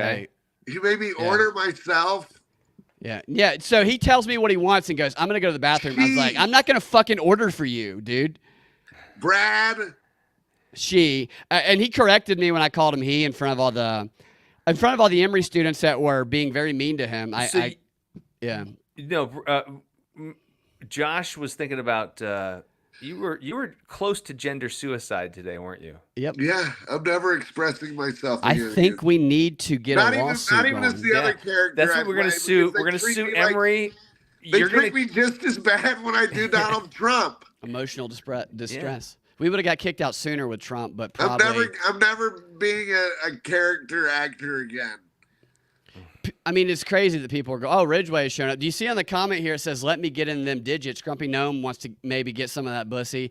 We did go around him. So it's Well, separately. I'm not got- going to Conyers. I only got about 5 minutes left, guys. All right, so Ian, what we also did separately when we realized that none of the Emory students were going to come within 7 or 8 feet of us is we just started going around to landmarks at Emory that had names on it.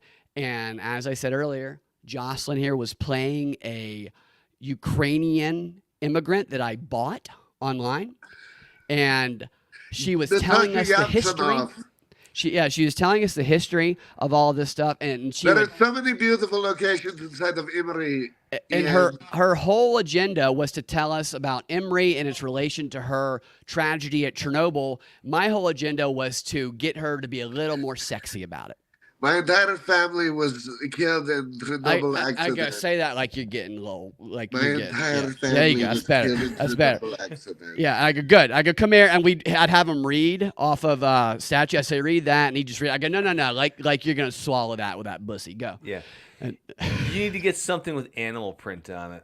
That's the kind of lady you. Oh, you need dude, to that get. would be hot. You would fucking own that too. Yeah, You'd we walk need to like get you some leopard tights. You'd become a leopard. Bitch. leopard tights, man. I am Yep. not the cat girl. You know Oh, what he yeah, ordered? You are. Ian, you You're- know what he you're a ordered? sexy little cat girl.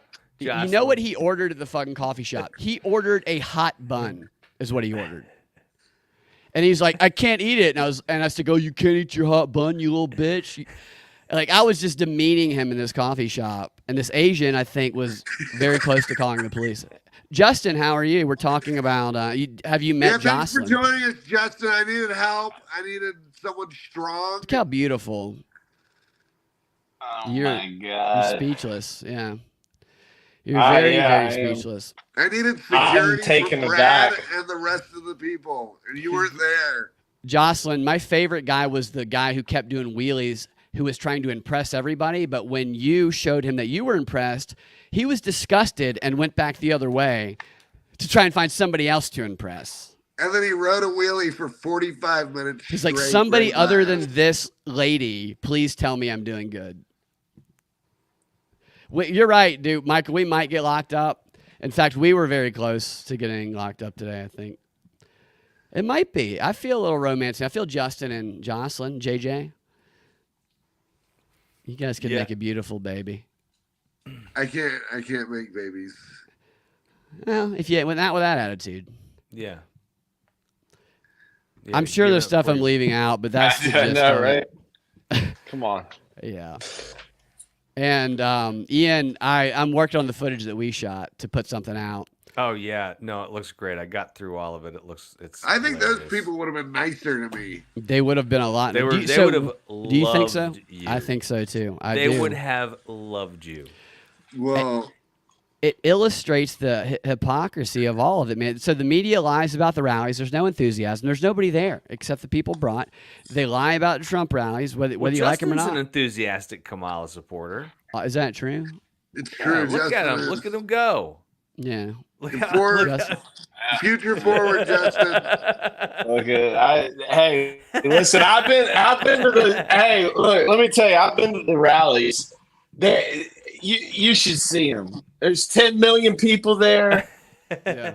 Uh, Doug Emhoff shirts on. balloons, cake.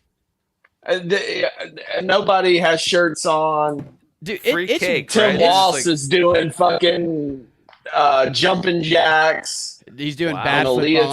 analogies. It's great, man. I don't. Wow. In a leotard? Yeah. It's On 4th and 2, sometimes you just got to hit a grand slam. Yeah. That's Tim Waltz. Well, you don't And want then to he do does jumping the jacks in a suit. Backflip. Yeah. You want to wear a leotard if you're doing jumping. and he does a jacks. Very backflip comfortable. and then half gainer. We did notice the Secret Services. He does the backflip really onto a smart skateboard. man.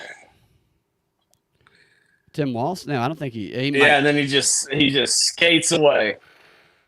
And this is He from just your skates inside away. information. So I mean, he's doing. I was prepared Yeah. to say things like, "When we fight, we win." Future We were forward.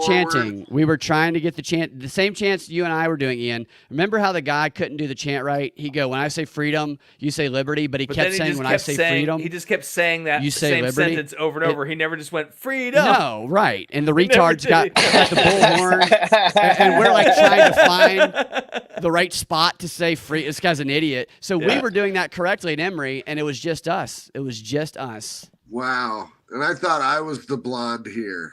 Wow. God. You really, really. Well, they're thrive not in that role. enthusiastic. Those kids probably hate Kamala Harris. Well, they're going to hate what they did today when we make this video and show how bigoted all of these Emory students and Tim Walz himself and maybe this police officer that tried to kill Jocelyn here is. No, that's the new strategy. I got to get going, Murder guys. people. All right, Ian, thanks for joining us. Ian, And, if you leave, they're just gonna gang up on me. No, they're not. oh, Ian- don't flatter Ian, yourself. where you going, bud? I've gotta been- get up I've to been go to on. I work. gotta get up in the morning. You gotta go to work. Yeah. Ian, if Jocelyn might show up with a package Yeah. for you We to don't. store We don't away. all. We don't all have rich girlfriends that pay our bills like some of my friends. Well, you should get one. I used to, and now So- look at me. Some of us actually have to fucking. You'd clock be in better like a off if you schlub. didn't. You damn right I would. All right. I love See you you, Ian. guys. See ya. So we tried to get Justin to come with us today. Justin's downtown because he's free this week. His girlfriend is out of town, and Justin turned us down. We Yeah, could've you would have used it. gotten paid, Justin. Yep. And Bussy. I mean, you guys are better men than me. I couldn't Josh. stomach it. Tell me how. So seriously though, Did you like start to feel like didn't you feel like they were just being like, I don't even like using words like this, fucking mean bigots to you? It was like the least open-minded situation I had ever seen. Yeah, and when those people, so the people that came up to us, gotta admit, Justin, I did a good job. He did not. He wasn't over the top. I went out trying to look good, and this is what I get for it. I was about to say you look great right now. I can't believe they were being mean to you. They were taken aback. No, I'm serious. No, I'm serious. I can't keep going. Yeah, keep going. Yeah, come on. I think that Josh just looks really good right now, and that I cannot believe that they would be really mean to him.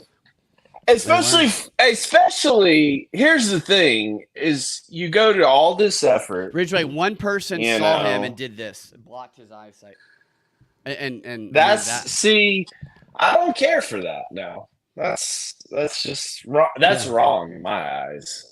Yeah, he might have been too excited. I mean, I thought out of all the places I could go and fit in, it'd be Emory University. This is why we're going to make this video, and we're going to go to Emory and say, we're going to publish this video of Emory being the most bigoted school, including your giant black security guard. Justin, they had a big black guy who was like 6'5", and an administrator lady, a black female, come up to a guy in a white dudes for Harris shirt and what they believe to be a transgender female and threaten to take us out of there because they claimed that we needed some sort of permit to be there, even though we were in the reach around. They were upset about that. The roundabout. Yeah.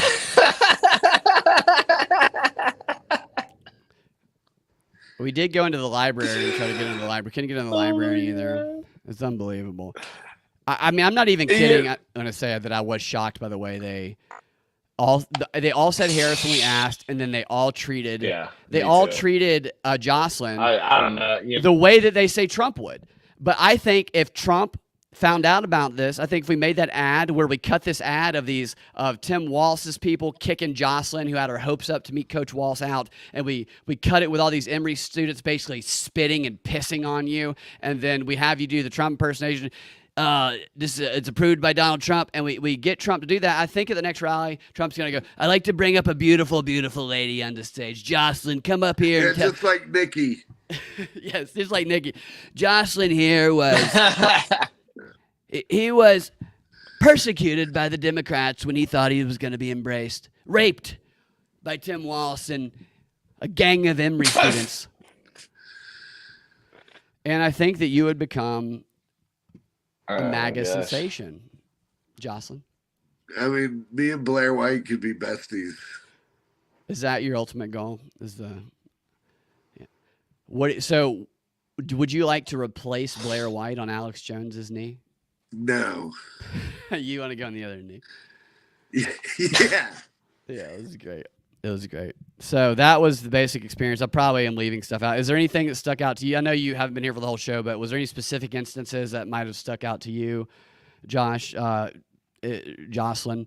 I thought you were asking Justin. Yeah, I'm asking you what, like, I covered how the Harris people, they brought all those people over to wrangle us and kick us out, and then they sent the one guy who was just a dick. He's like, no, you need to leave.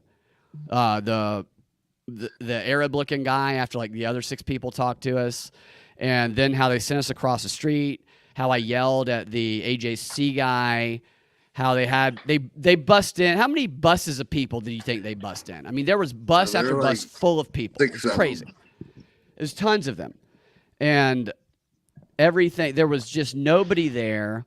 You could hear them rehearsing it because it was an outdoor deck, and actually, this is what let's see what this article says, and then we'll get out of here. Is it about us? This article is about what happened at the rally, I believe, because remember that guy I yelled at, the AJC guy, where I was going, good job, AJC, for your reporting. This is the article that he wrote. So this is his experience that happened there. Let's see if his mirrors ours in any way. Headline is Tim Walz has an urgent message about gun violence after the Georgia school shooting. In a building that holds 17 people. It is a very small building, this pizzeria. They talk about how Trump's got no one at his rallies, and then they hold a rally in a fucking shoebox. The Democrat vice presidential nominee implored students at Georgia Tech to mobilize behind Vice President Kamala Harris and her promise to crack down on gun violence. So correction there. He implored the people that they bust in, which were Democrat politicians. I saw John Ossoff, I'm pretty sure, walking in, and which were people who were donors who were selected after getting vetting. So that's who he implored the message to people who were basically employed by them, is what he did. Democrat Vice President nominee Tim Walz made a blitz of stops. They always use the fucking football analogies. Greg Bluestein is the reporter I was yelling at. Just because he likes football, they call him coach? They call him coach. They put coach on the wall, and nobody's seen him throw a spiral or catch a football yet. What about run plays? Yeah, he's got to throw up. Run plays. We were telling people that he needs to coach a team on Sunday and lead them to victory before he can be called coach. We need to see him in action. It said he made a blitz of stops in Macon and Atlanta. Is that a blitz? It's 2 stops. On Tuesday to rev up young voters and deliver an urgent message about gun violence after the deadly shooting at Appalachia High School in Georgia. So the Trump people that were there were chanting stolen valor when he showed up in relation to this. The Minnesota governor implored students at Georgia Tech. There was not very many students from Georgia Tech. And an eatery just off campus, an eatery. It was a pizza place. It was a fucking pizza place. You were there. Why would you call a pizza place an eatery unless you are a fucking pretentious, snobby, progressive fuck? Like, oh, let's go to, it's a fucking dive bar. It's not a fucking dainty eatery. Yeah. Just off campus to mobilize behind VP Harris and her promise to crack down on gun violence. I will crack down on gun violence. Democrats have renewed pledges to expand background checks and ban assault rifles after the September 4th shooting in Winder that left 2 teachers and 2 students dead. And here's a quote from Walz. Freedom means our children go to school without fear of being shot dead in their classrooms. Walz told dozens of students. It wasn't dozens of students. It was not dozens of students at Rocky Mountain Pizza. And for many of you, I have to tell you, it wasn't always this way, and it doesn't have to be this way. He also condemned Republican VP candidate J.D. Vance for responding to the shooting at Barrow County School by lamenting it's a fact of life and calling for increased security measures. So that's just such a propaganda thing. Pointing out that this happens commonly is not something to condemn. It's just an observation that they turn into some sort of like, oh, I can't believe you said that. The people of Georgia just saw children going to school at the start of the school year and saw them gunned down and their teachers gunned down. Walz said, a former high school educator and football coach. This is what I'm so tired of him already. Anything related to a school. They send him out to pretend to be football coach and teacher Walz, who has the ultimate authority and should be trusted on all matters related to the education system.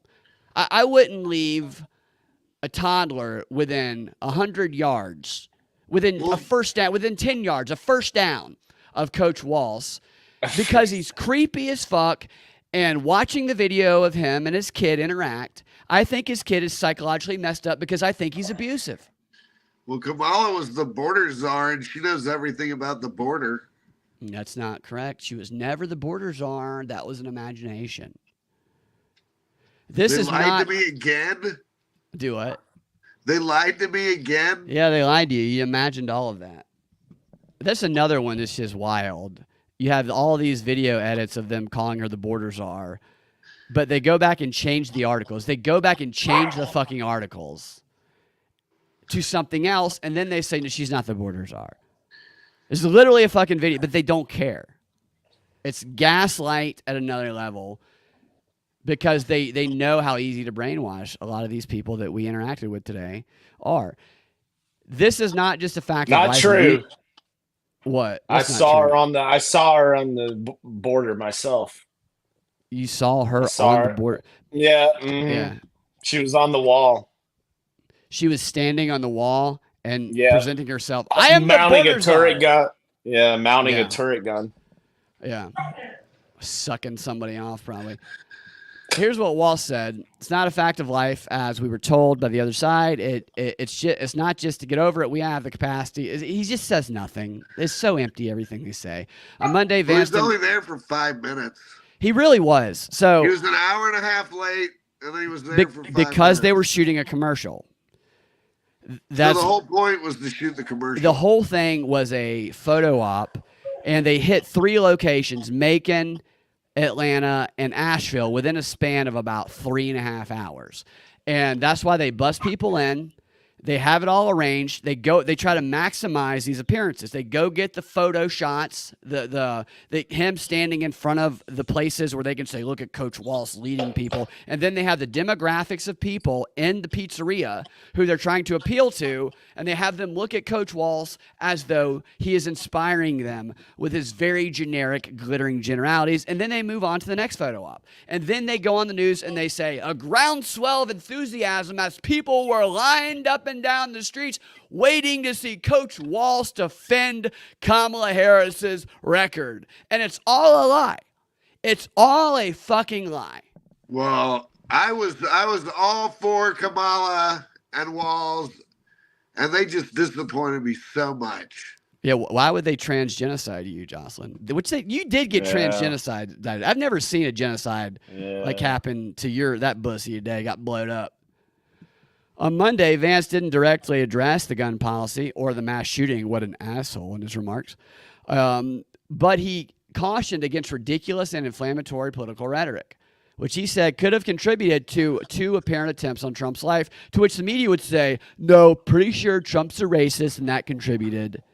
I'm really grateful, is a headline there. Harris and former President Trump are narrowing their focus on Georgia and a half dozen other competitive states. There's going to be more of these events in Georgia. Georgia is the center of this election and will continue to be.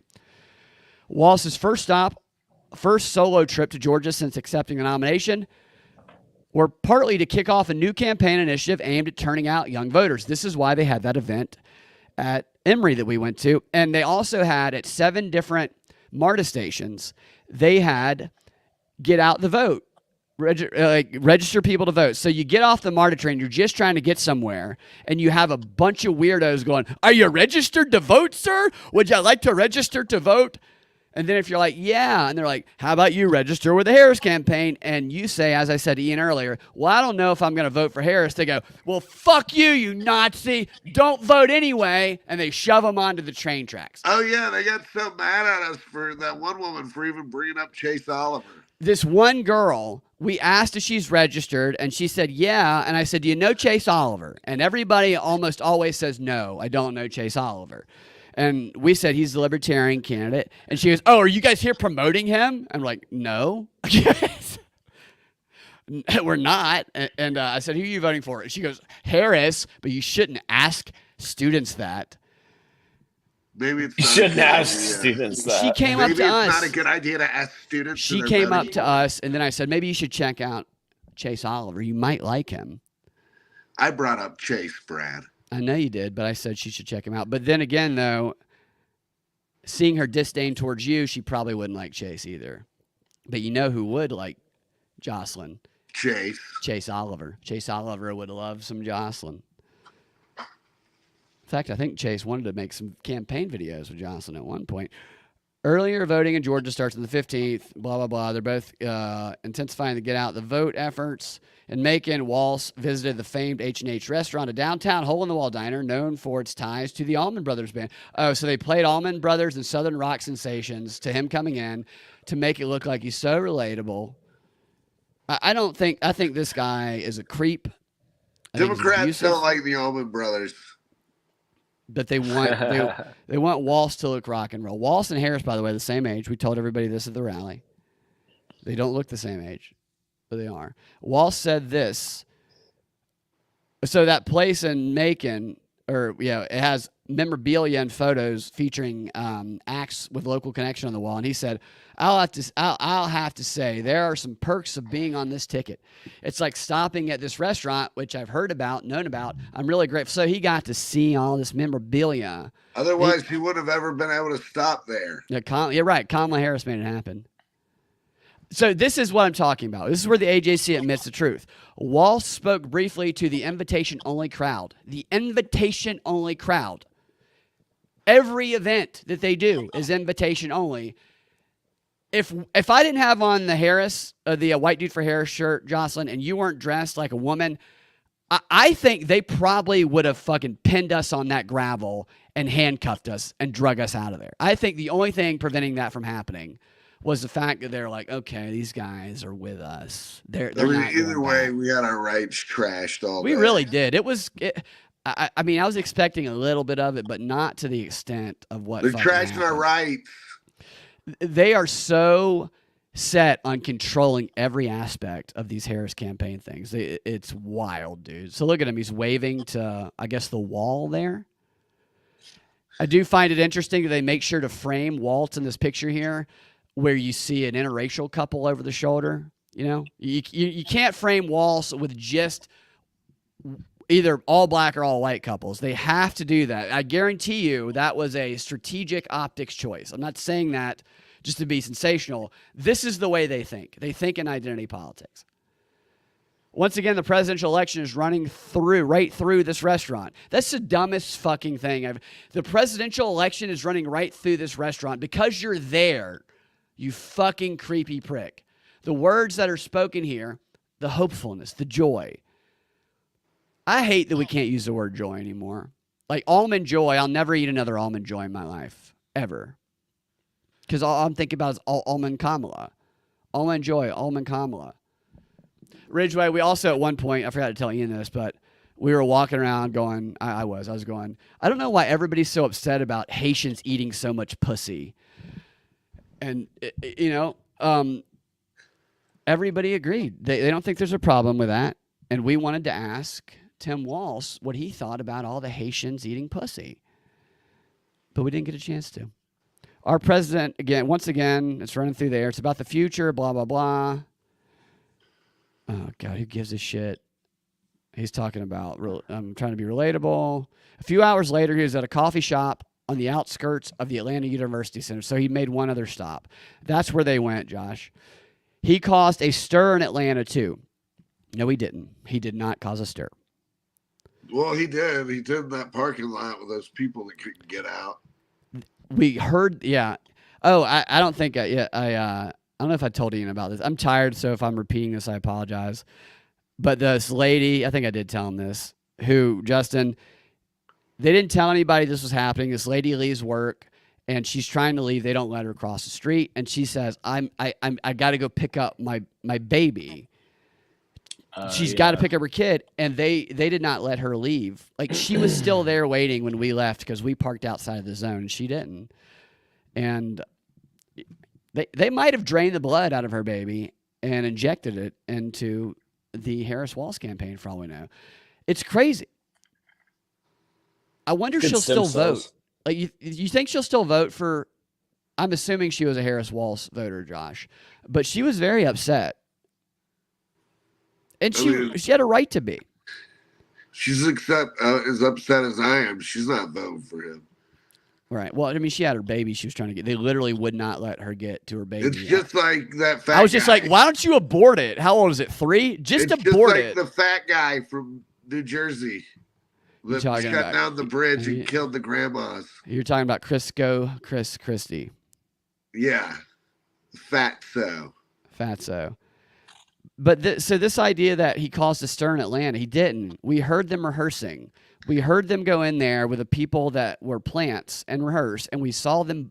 But a great way to fill up an audience? Well, you bring the fucking buses full of them everywhere you go, and you give them a script to read, and you pay them in some sort of way, whether it's financial or whether it's a job. We saw this happen with our own eyes. At Georgia Tech, a pair of student leaders told him the story of George P. Birtle. Oh, yeah, I'm sure this was really spontaneous. The legendary fictitious student whose name graces a store at the campus center. What the fuck? And he's not going to elaborate on that story? Have you heard of this story, Josh? No. George P. Bundle? Sounds made up. Sounds like a made up name.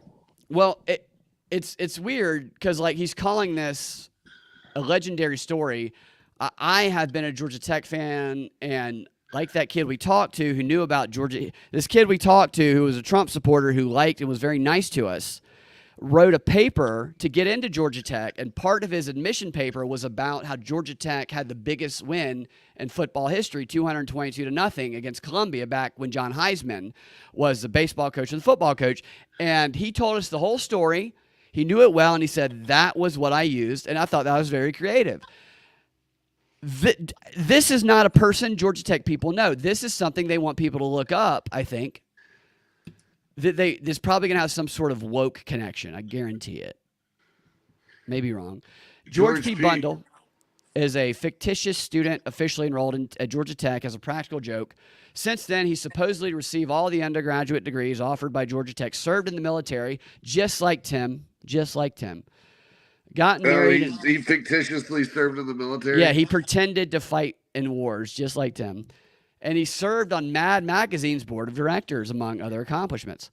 At one point, he led an online poll for Times Person of the Year, and he was involved in the notorious campus tradition. All Georgia Tech students learn about him at orientation. I've never heard. Crazy? I don't know what this means. I don't think they do. I think that's a lie. Course ESM. This is on Bundle's graduation thing on the dean's list. His first course is ESM. The course description was deformed bodies. Who did the deformed bodies class? George P. Bertle. Are you reading that in here? Is that? No, I'm reading it on his wiki. I didn't know if you had some other inside information about this guy. I'm on his wiki. I'm trying to see where the progressive angle is on this because I guarantee you. Well, he likes to deform bodies. So he likes to abort bodies. In 1930, the Enoch, A-N-A-K, Anunnaki, maybe, Enoch Society, Georgia Tech's oldest secret society, offered Bertle membership. This guy's probably like a real CIA agent or something. An early prank using his name came after someone was snubbed by a fraternity that he intended to join. He's like, you guys all butt-fucked me and I didn't even get in. That irritated him. He ordered a truckload of furniture to be delivered to COD. What is that? To that fraternity.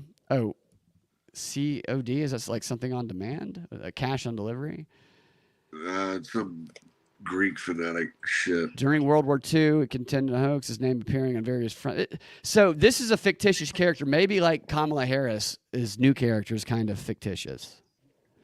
So they pretend. So this guy does have stolen valor. They enrolled him in the fucking military, and they called him a B-17 bomber.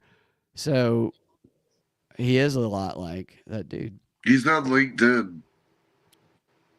Well, that's because it's just a hilarious Georgia Tech joke.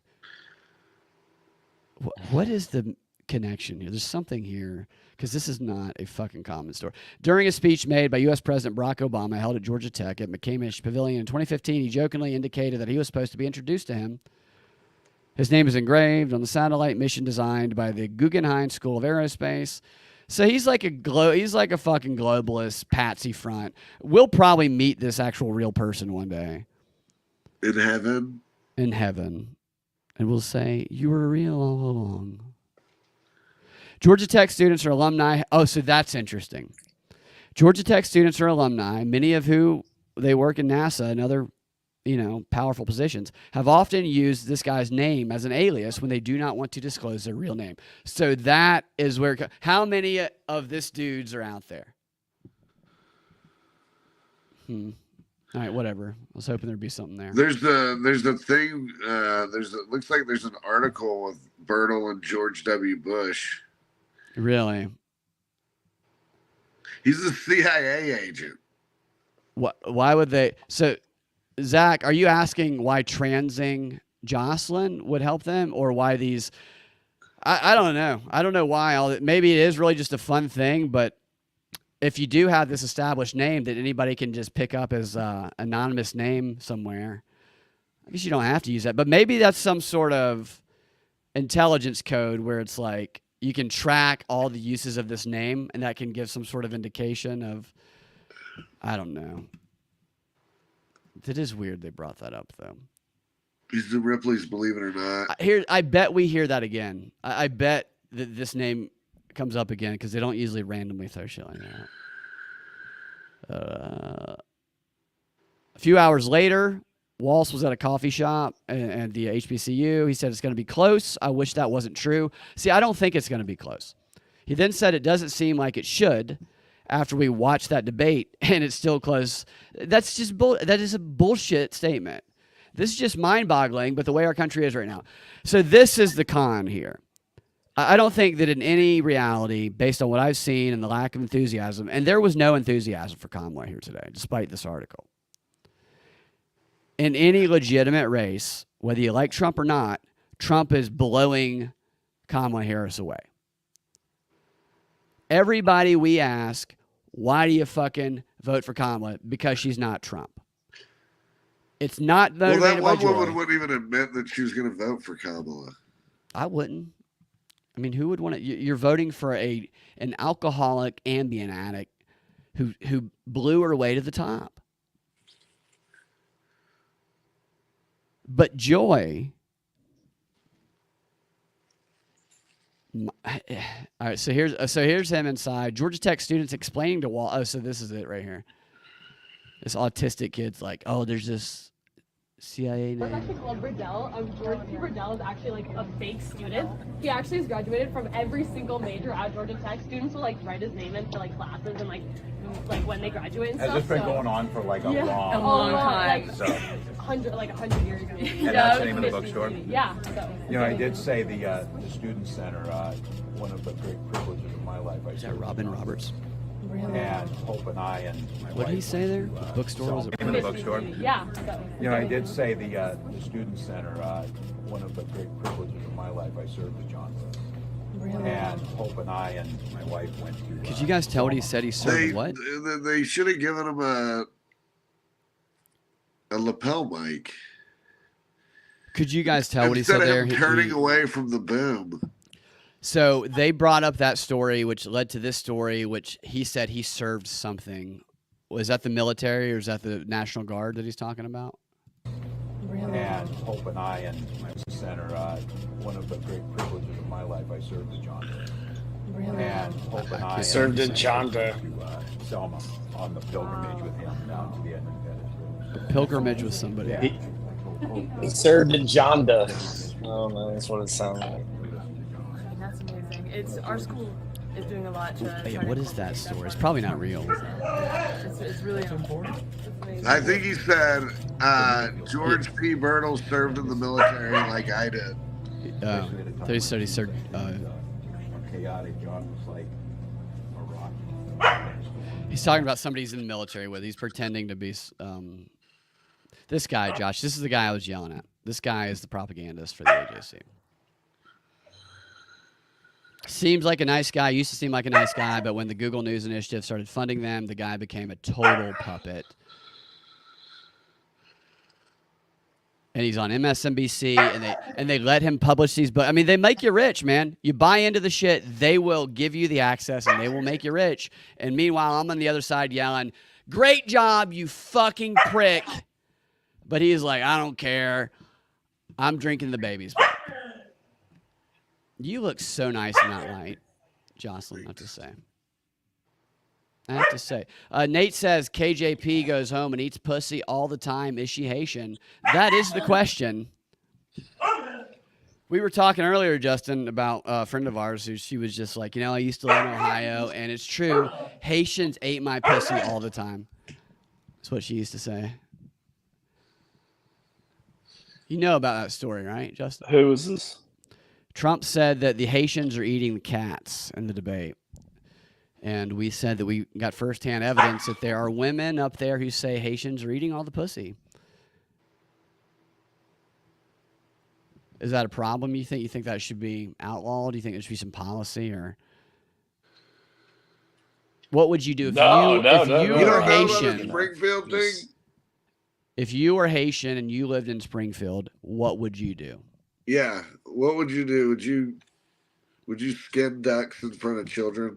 Yeah. Would you go over to your neighbors and eat her pussy Um, and her dog? no, I wouldn't. I definitely wouldn't be snatching ducks up.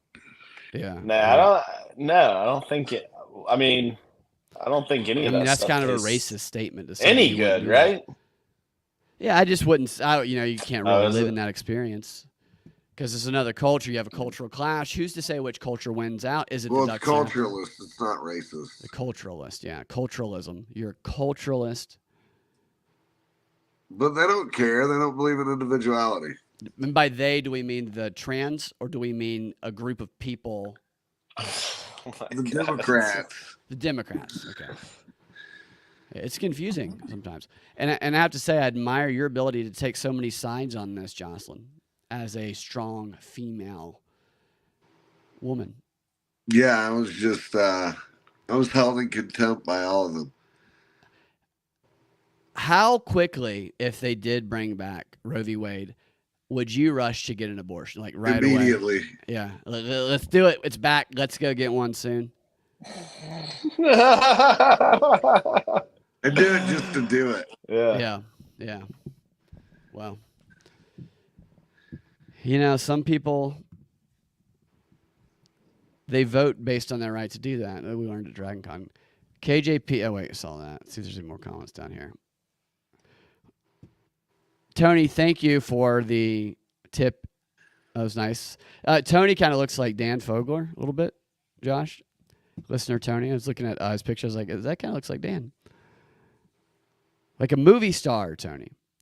Denver says it's a nice microcosm of how politicians don't give a fuck about people. It really is, man. It's just what Justin and I were talking earlier, and a mutual friend of ours, Justin was saying, you were saying that you're done, you're not going to vote anymore. And you said your friend who does not like Trump told you, I'd rather you vote for Trump. Why did they say that, you think? Why would they prefer for you to vote for the person that they strongly dislike? You don't have to say the name of the person. I'm just like, Because I think that it just scares them more that like. I think it just scares them more that like it's all a sham and that so like, that the democracy, the institutions, it doesn't would matter. fail. So it's kind of the belief that we actually live in Like a people want there to democracy. be people want the Trump versus Kamala. If it wasn't that, Yeah. they wouldn't like it. They wouldn't be interested. They You're right. So it's they like a wouldn't even be simplified talking version. about it. Totally. And because they've just turned it into such a fucking they turned it into such a There's safety in it. There's sporting event, safety and in it's the like- knowledge of it, and the idea that the way people are chosen to lead that they've ever known might be a bit scary. It's a belief in the institutions that they're operating in a democratic way that we've been told they're operating, which they're not. Like, we don't really live in a democracy. There's democratic elements to it at the local levels. right. But that security blanket of it. And I was saying, I've always been like, let's do a get out the don't vote. Nobody votes. That way, when the election's over, they go, wait a minute, there are 0 votes. And we're all like, fuck you. Then there is no power. But then what is next is a question that a lot of people have. Well, Brad, your audience is far more tolerant than all those Democrats we met. That was just truly unbelievable, man. It is I'm hypocrisy. surprised. I'm really kind of disappointed, actually. One. Yeah, What do you why? I was disappointed in them. I'm just I really am disappointed too. in I the wasn't expecting it, intolerance. man. I really wasn't. I was like, it illustrated to me the vast difference in, and I've seen this consistently. Not to say that everybody in one side acts a certain way, everybody on the other side acts another way. There's exceptions, but the kindness and openness on the right-leaning groups that we've interacted with, even though based on our appearance outwardly, because we were wearing the Harris stuff, we appeared to be the opposition. very kind, versus not all of them. Some were nice on the other side, but people just not being kind, looking down upon you, and having, in many cases, just very little empathy. Not all the time, but even the people who are very kind, there's just a certain disconnect. It feels like there's this idea that they take themselves too seriously in many ways, and feel, and maybe this is probably a brainwashing media thing, that it truly is up to them to save this democracy from crumbling when a dictator takes over. Well, I think the about brainwashing has been 300 complete. people single-handedly Oh, turned wow, that's a a good vote question. away. It's a good question. Right. Do the curtains match the drapes? Michael wants to know. I believe referring to your bussy, Mr. or Miss Jocelyn. Well, if you see my eyebrows, that should answer the question. There can't are see no drapes. Oh my! You have no eyebrows? Is that what you're saying? Oh my god! All right. Well, that was absolutely disgusting. But I wasn't. I got to wash that in. I got to go take a really long shower after that. I gotta go take a really long shower. Yeah. All right, we're gonna get out of here. We're a bit loopy today because we were there we were out there for a lot of hours talking to people and just kind of watching this unfold. And it's interesting if you do get a chance. Where I don't know what state you're in. If there is an event, even if it is, Walz's wife or Doug Emhoff, any event representing Kamala or any event representing Trump, go and just watch the peripheral of it. Try to get into it if you can. Try to get a press pass. You might be able to get one for a Trump event. You probably won't be able to get one for a Kamala event. But if you just go observe it and just see how different they are. Josh, you've been to a number of these with me. Would you say that they are? There's a lot of differences in the way that. Well, every time they describe a Trump event, it's a complete lie. Totally. I've never seen anybody walk out of one. No, people are waiting to get in until it's over. I mean, it's kind of crazy. And the crowd, so I can get why you might get mad about the crowd statements, because observably, the crowd, there was not a crowd today. There was no crowd today. No, there wasn't. The crowds at the ones that we have gone to have been wrapped around buildings and blocks. It's just the media bangs you in the mouth and tells you, do what? Every single person in that crypto convention was trying to get in to see Trump. Every single person, everybody that we went to, me and Zach in Atlanta, it was wrapped around the old stadium, Turner Field, and everybody was enthusiastic. Again, I'm not pointing this out to say support one or the other. I'm just pointing out to say that the narrative is literally the fucking opposite, and firsthand observation, at least in Georgia, is evidence of that. Now, some people that I know in the conspiracy community are dead set that they are going to give this to Trump and that the establishment wants Trump to be elected, and they believe that is why the assassination attempts happened, to prop him up. If Trump is elected and does many things that people like that believe, then, maybe I'll change my thinking on that. But I don't think for a second that they're going to let Trump win, personally. I think the whole thing with Trump is they're using it as an opportunity to show people like Ridgway that you could never run for president and don't even try. Ridgway, you can run for president. No, don't try, because they'll persecute you. That's their lesson. So if you were them, Jocelyn, and you saw Ridgway walking out the street, interesting, what would be the first thing you would persecute about him? So you are the bully. I'd trump up a bunch of charges and give him 97. What would you accuse Justin of specifically? How would you tear him down?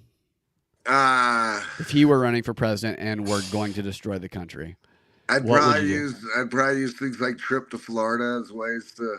What does that mean? Trip to Florida? Did something happen in Florida? What happened in Florida? This is opposition research. We need to get it out right now. Oh my god! What happened in Florida? There's a hitchhiker. It's just the movie that I was in. That's question. that's questionably misogynistic. So if you were running for office one day, I don't there would know. be a CNN Maybe. story that says, old film from the early 2000s called Hitchhiker reveals candidate Ridgway's bigotry. What happens in the film? It's a talkie. What does that mean? Do you say can do you hear say it. racial slurs? No, you can hear it. What does that mean? It's You not know, silent. You know what the movie was about? This is kind of funny. Literally, this is the whole movie. So this guy decides that he's going to take his wife on vacation on a trip to Florida, Right. and they get in the car and they start driving, and she falls asleep in the car, and he gets mad at her, and he drives her back home because she fell asleep in the car. Yeah, And that's petty. It's very she petty. gets so mad that she shoots and kills him. None of that's in the movie. That was Is that the film? None of that's in the movie. That's You the just, film, it's a hitchhiker. Trip to Florida.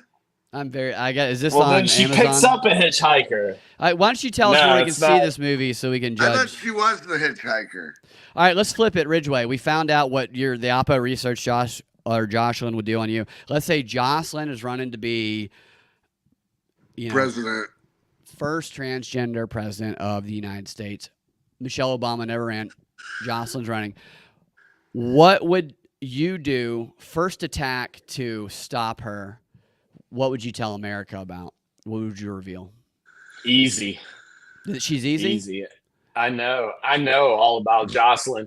No, well, that's one of the things. Yeah, she's definitely easy. So she's that's just for getting sure. plowed nightly. on the road. But- Yeah, that's Right. but number two, and I know this for a fact, You got in there? that she is racist against zombies. But wouldn't you say that was a universal belief? Are there people who are fighting for zombie rights? They use terms like Mort. Yeah.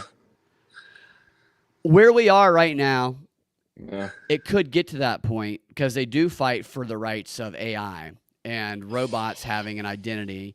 Could make the same Robot v. Wade. Robot v. Wade, yeah. You can't abort. What are you circuit. saying? Zombies aren't people? Well, they are people, but they have the idea of what a zombie is. I think can be confusing. Is it just a disease that can be cured? Do you kill them off, and then the next day maybe the cure comes, or what? How long do you wait? Do you kill them day one? You can't cure that. How Look, do you? there's a zombie outbreak. You need to contain it. Okay, you can't be president. You just said you can't cure it. You can't just murder them. You might be able. Will Smith cured it in that movie that only has Will Smith Those in it. weren't zombies. Those were vampires. And he ate that plate of spaghetti at the end of that. What's that supposed to I don't mean? know what you're talking about. It's Did, based off of a book called I Am Legend, which was made into a movie, The Last Man on Earth. So I think that I would focus Right. on Jocelyn's obsession with deranged Will Smith if I were going to demean. Why are you so obsessed with Will Smith, Jocelyn? And she's in favor of what? In favor of what? Entanglements with Will Smith? What? Why are you putting words in my mouth? We're just looking for answers I like for your Will Smith candidacy. before the whole What? Before he Cult- started getting cucked out by his bitch wife? the science. Do you think it was staged when he slapped Chris Rock? Some people think it was staged. I think it was Science. You think it was staged? Yeah. So Chris you Rock think leaned into it right? Why? because in order to complete the ritual, they have to drag his name through the mud in order for him to level up on the other side. Is that something somebody in Hollywood told you? Maybe. Is there credible evidence to what this person said? I mean, if you think that the occult's in charge of Hollywood, So when is this going to happen to this But person isn't it? inside? I mean, what's happened to Will Smith? Like, since then, he's made feature films and made a lot of money, and Has nobody he? even cares. Yeah, Nobody fucking cares. I don't want to see Will Smith. Nobody wants to see fucking Hollywood movies anymore. I saw Bad Boys. You also Stephen A. watched, Smith said Hollywood's getting it's taken terrible. down. Did you know, Ridgway, that Jocelyn's favorite television show is Baby Reindeer on Netflix? Said it's most inspiring show that she ever watched. And there's a handful of episodes in the middle of that series where the story focuses exclusively on two male characters having raging butt sex in the shower. I mean, the show should basically be called Two Dudes Boofing. And Jocelyn, tell us what inspired you the most about watching that.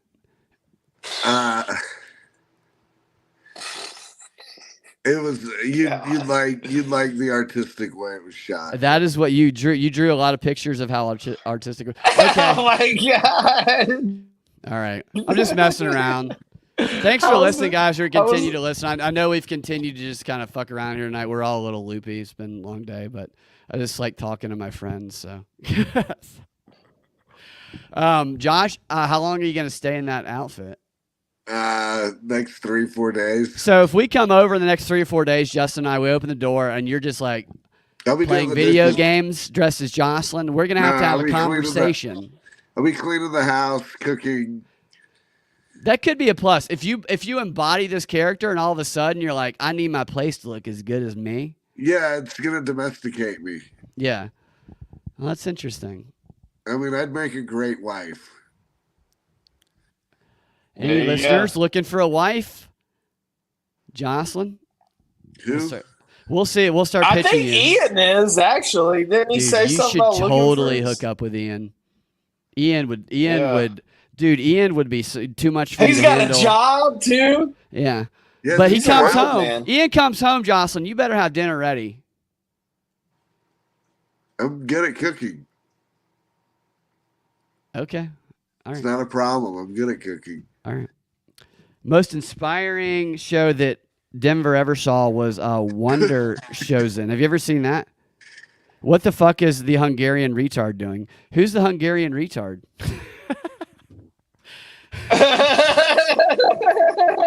Who said that? We got a comment in the chats about the Hungarian retard. Check this out. I don't know. Denver sent me this. And let's see what this video. I haven't looked at this video. Let's see what it is. Hungarian. Denver says this is the most inspiring. I hope it's not like. I'm sure it's not. I don't know what this kid's doing. That's Justin. This is Justin Ridgway years and years ago. I want to learn about Mexico. What'd you learn from that? Eat nachos? That's right. That is a basic understanding of Mexico. Nachos. Eat and I would nachos? I would add avocados now, which you have to get from the drug lords. There's a avocado war, at least there was.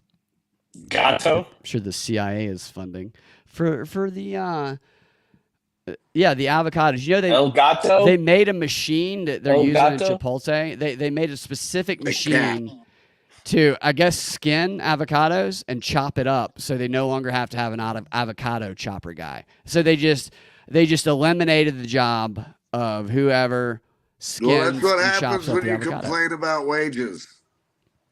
Wow. They just make a robot to replace you. Well, a real doll can never replace you. You're right, Yeah. because I'm a real doll. Yeah. You know, we're gonna have to talk to you, Josh. For Justin and I can come over. Justin expressed some concern.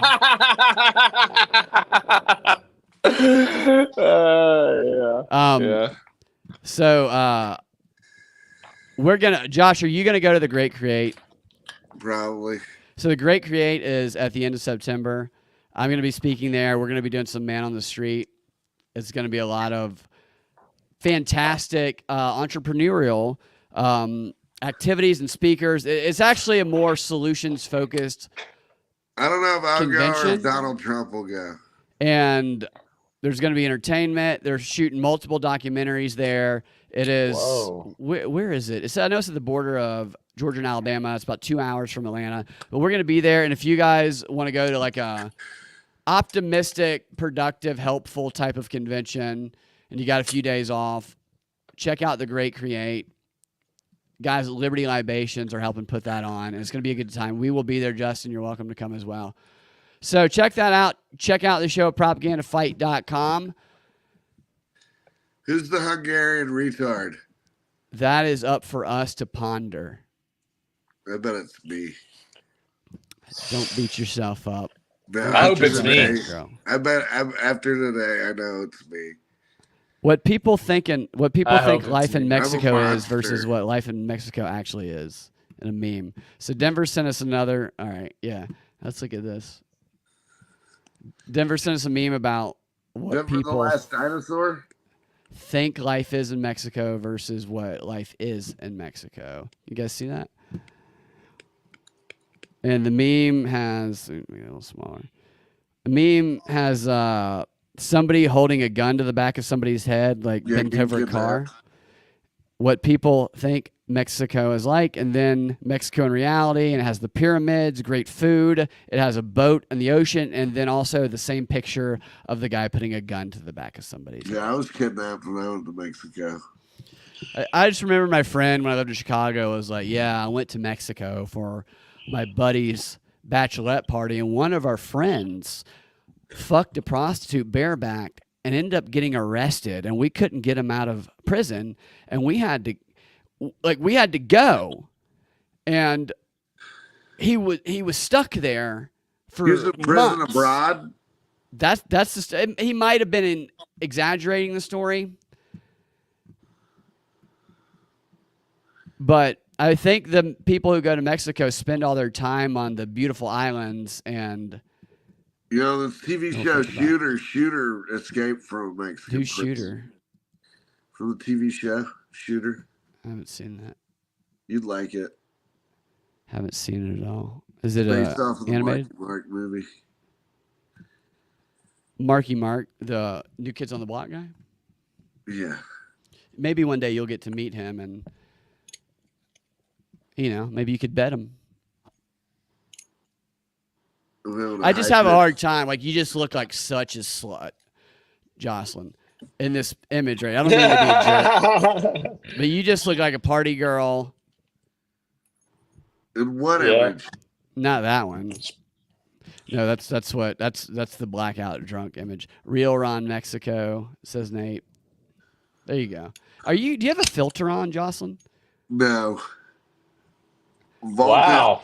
Vaulted gated ion Yeah. channel. No, because I looked like you had a dirty, dirty bitch filter on for a minute there. Oh wow. See, I knew it. Oh I my knew God. it. All you were gonna do is team up on me. We're not teaming up on you, dude. Yeah, dude.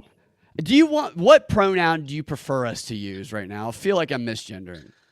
I'm being misgendered constantly today. I'm not gonna express Man, myself. I am not kidding. I seriously think that we could threaten Emory with emotional distress, and I think that you could get a settlement from them. I'm not even fucking kidding. I'm willing to do that for you. We can get you that reconstruction surgery. Yeah. All right, now we're just talking shit and the show. So I'll give you guys a call afterwards. Thanks for hanging out with us and fucking around with us, guys, and listening to our recount of a very interesting day. The media lies; they're full of shit all the fucking time.